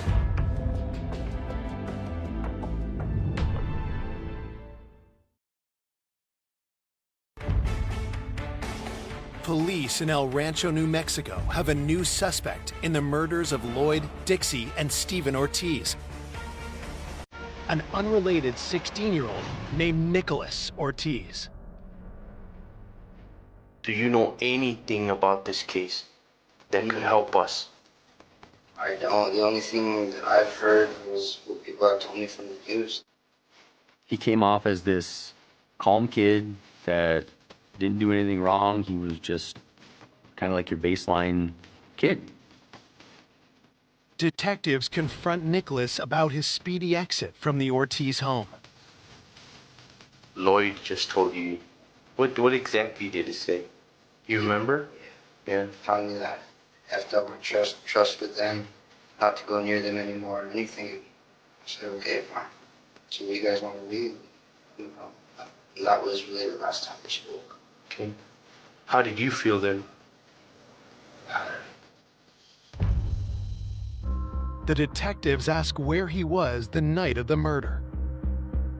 He said he was at home with his dad and sisters leading up to Father's Day. Between 12 and 1 o'clock, he woke his father up and wished him a happy Father's Day and went back to bed. And he was there when his mom got off of work, which was around 7:30 in the morning. Everything was corroborated as far as his alibi. Not only does Nicholas have a solid alibi, his demeanor in the interview doesn't suggest he is the killer. Do you think if you found out who did that? If I found out who did it, I would call the police right away. Police find people in the community who vouch for Nick. Nicholas was part of our congregation. He was very, very gentlemanlike. He was kind. He was willing to help. He would stay late sometimes and help us pick up after the church. Police cross Nicholas Ortiz off the suspect list. Then, 2 days after the murder, they get an urgent call from Cherie Ortiz. I called the police and I told them we found out about a safe that was well hidden, enough where my sister and I didn't even know it existed. At my parents' house, my Uncle Walter had called me and said, I built your dad a secret piece of furniture that would hide a safe in it. The unit was so well concealed, the police had not found it when they searched the house days earlier. I said, I do not want to know any more until we contact the police. So we had to have it opened up there at the police station. Inside was $80,000 in cash, as well as some of the life insurance paperwork. That's when we found that my dad had been saving money for years. He had his retirement saved in there. Cherie says she didn't know about the money, but police make a discovery that puts her claim in doubt. We had learned through district court that the power of attorney had been given to Cherie at this point, and she was basically going to be the heir of hundreds of thousands of dollars in life insurance policies that Lloyd and Dixie had. And that $80,000 that was in the safe was part of a cash out from those life insurance policies. Cherie says she didn't know about the insurance policy. The inheritance was large enough to give Cherie and Jesse a powerful motive for murder. But motive alone wasn't enough to arrest either one of them. We have no physical evidence that could tie Cherie and Jesse to the crime.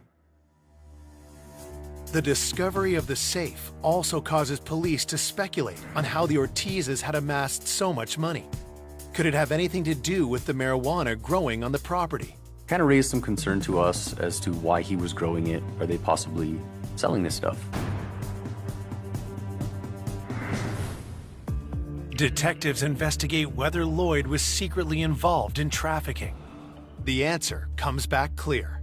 Nothing was taken from this house. It didn't even appear that whoever was there at the time knew that there was pot plants being grown behind this fence.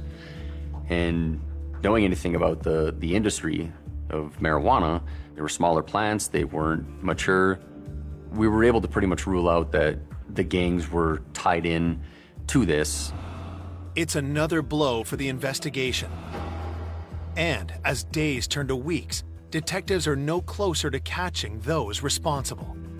Essentially, you do run out of leads or you run into dead ends. As frustrating as it was for us as investigators, it had to have been exponentially worse for the family. I was on the phone with the police every single day asking, what have they heard? Anything new? What can I do to help? And we were always told, nothing. There's nothing you can do. I truly felt like they were not ever going to solve this case.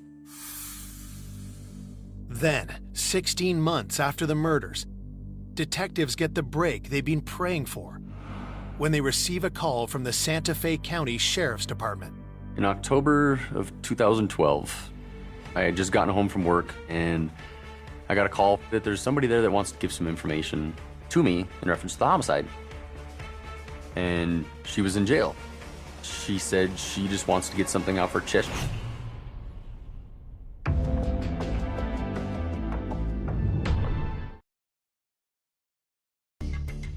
Detectives are hopeful a new tip will finally help solve the murders of Lloyd, Dixie, and Stephen Ortiz. The information comes from a young woman in the custody of Santa Fe police. Ashley Ball was 24, and she has a history of burglaries and of drug use.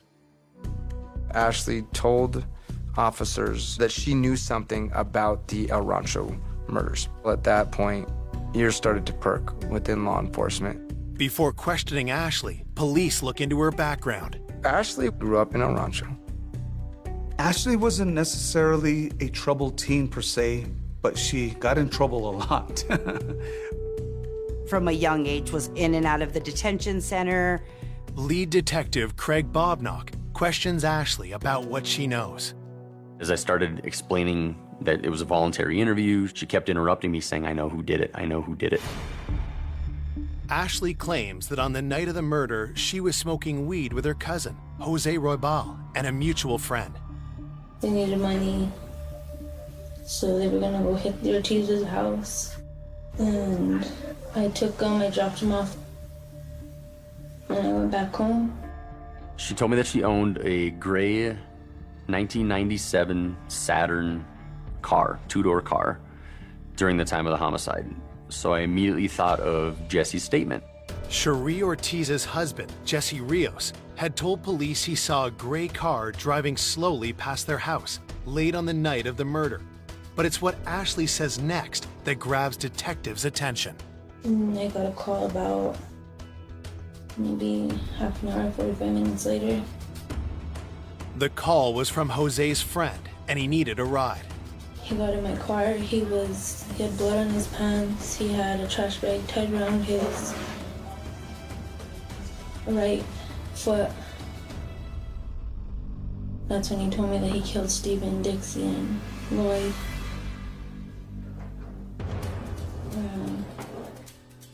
He said he threw the pickaxe by the fence. He kept saying that he killed him, he messed up, he killed him. Ashley told me that the single person that killed the Ortiz family was Nick Ortiz. Ashley's revelation is explosive. This family took in Nick when he was having trouble at home. He stayed there for upwards of a couple of months, in which he got very close with the family. He would eat there, he would get off the school bus there. It was basically his home, and they took him in. But police need to be sure Ashley's telling the truth. After all, she has a rap sheet, and their suspect has an alibi. The information that Ashley Roybal provided had to have come from somebody who was actually there during the incident. Ashley explains another detail that puts her at the scene. Do they wear gloves? Do they care about fingerprints usually? He had a sock on his hand. He did have a sock on his hand? Mm-hmm. Police are hopeful they can find evidence in Ashley's car, but it's nowhere to be found. It's 18 months later. She had said she had sold it to a tow company. The vehicle ultimately ended up at the shredder. Couldn't find it. Investigators had to find another way to verify her story. I received a lot of the phone logs, and that was my big piece of evidence at this point. Cell phone records show the communication between Nicholas, Ashley, and her cousin Jose peaked around the time of the murders, so investigators immediately bring Nick back in to confront him with the evidence. So I brought Nick in. He's in 100% denial of everything until I bring up the phone records. I'm just gonna show you, dude. These are your texts between you and Jose. You're the orange and he's the white. That's how much you guys texted on Saturday night into Sunday morning. Is it surprising? Well, with all due respect to you guys and all that, I'd really like to just stop talking and go home now. Okay. I want another chance at another interview with him, so I didn't want to ruin it. So we ended the interview. Investigators' next move is to haul in Jose for questioning. Since he's a minor, they get permission from his parents to speak to him. He was 15 at the time. He drank a lot. He had problems at home. He didn't have a good reputation. Police talk to Jose, and he opens up. Ashley dropped me and Nick off so we could go rob the house. She left. Nick told me he would go in. He wanted me to go in with him to go kill. And I told him no.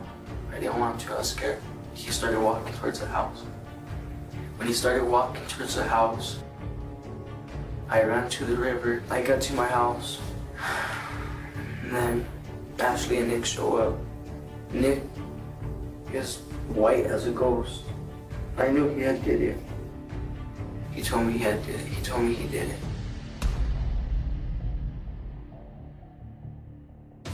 Jose's story matches Ashley's, and suddenly police have two witnesses against Nicholas. On February 12th, 2015, I got the approval from the district attorney to get an arrest warrant for Nick Ortiz. District court judge signed it and said, go pick him up.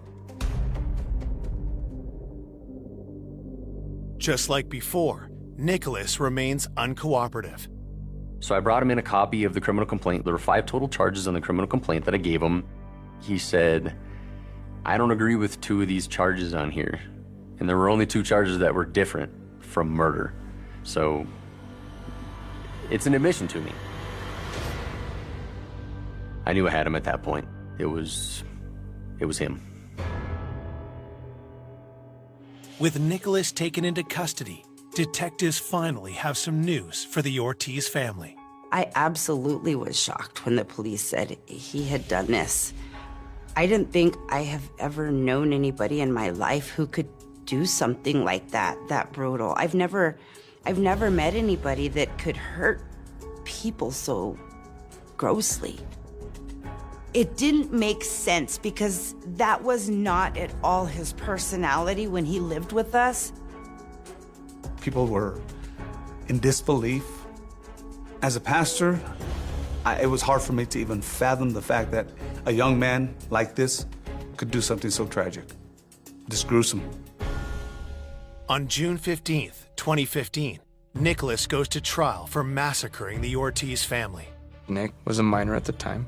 Given the fact that this was a heinous triple homicide, the judge did agree with my office that Nicholas should be charged as an adult. When the trial starts, the prosecution is confident of a conviction until an unexpected development jeopardizes the whole case. So in the middle of trial, we received a big surprise in Jose changing his testimony completely.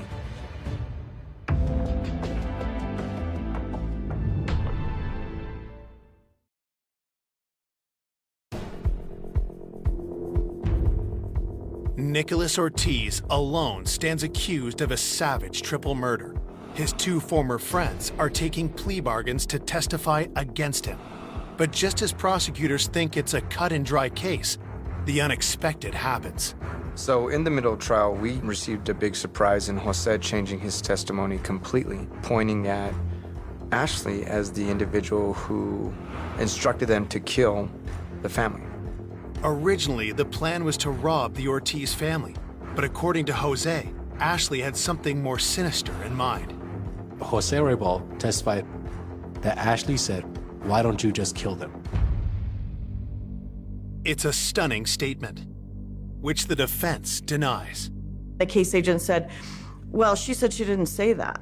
And then the lawyer said, yeah, but Jose Roybal says she did, so somebody must be lying. Jose testified that Ashley gave the 2 boys socks to cover up their hands and plastic bags with Kleenex in them to cover up their feet so that they wouldn't leave traces there. He also said that she is the one that handed Nick the weapon.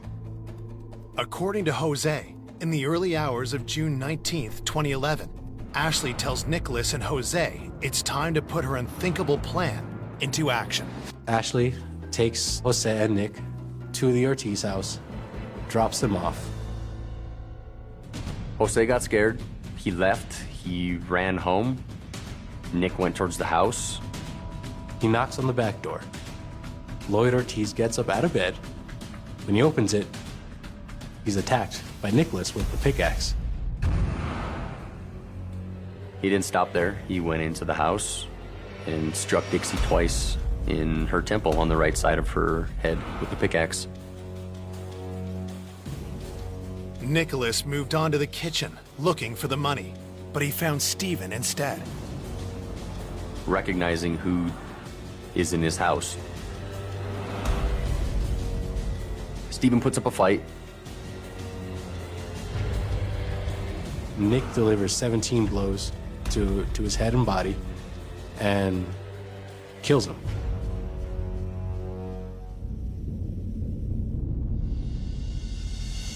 After Nick killed the three Ortizes, he didn't take anything.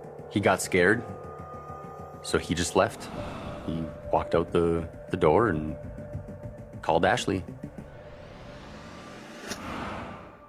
The revelations come as a shock to the victim's family. Every day that we were at that trial, it was devastating because we learned things. I learned things that I didn't know. And I wish I hadn't, because it still haunts me. Nick doesn't say a thing during the entire trial. It's Jose's word against Ashley's. How would their competing testimonies affect the jury? The case was based almost entirely on Ashley and Jose's testimony, and that was a point of contention amongst people up until the sentencing. After 3.5 days, I remember the jury went into the courtroom, and the foreperson said, no matter how much time you give us, we're just not going to come to a consensus. So the judge had no choice but to declare a mistrial. It was horrible. It was devastating to me. I felt like our hearts had been ripped out. We had all this hope. Luckily, we have the opportunity to try him again, which we did. 17 months later, in December 2016, the case goes back to court. Luckily, this time around, we proved to all 12 jurors that Nicholas Ortiz was the individual that killed those three people.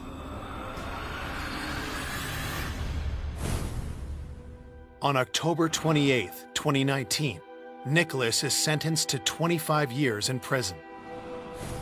The victory rings hollow for the victim's loved ones.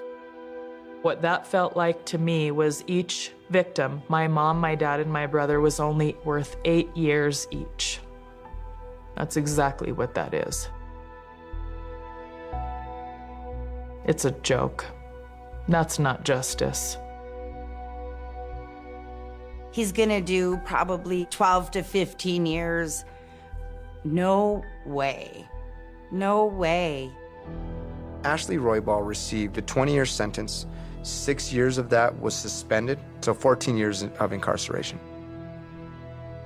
Jose got full immunity for his testimony. He never got so much as probation. Even though years have passed since the murders, their effects remain. I would say I'm sorry to my parents and my brother. I'm sorry I wasn't there to help you.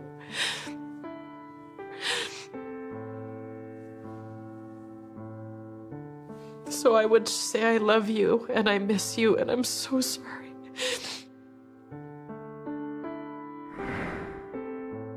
I want them to be remembered through their compassion, their love for children, their love for life, how they lived for us as their daughters, for my brother, and to remind us each day that that's how we should live. For more information on an unexpected killer, go to oxygen.com.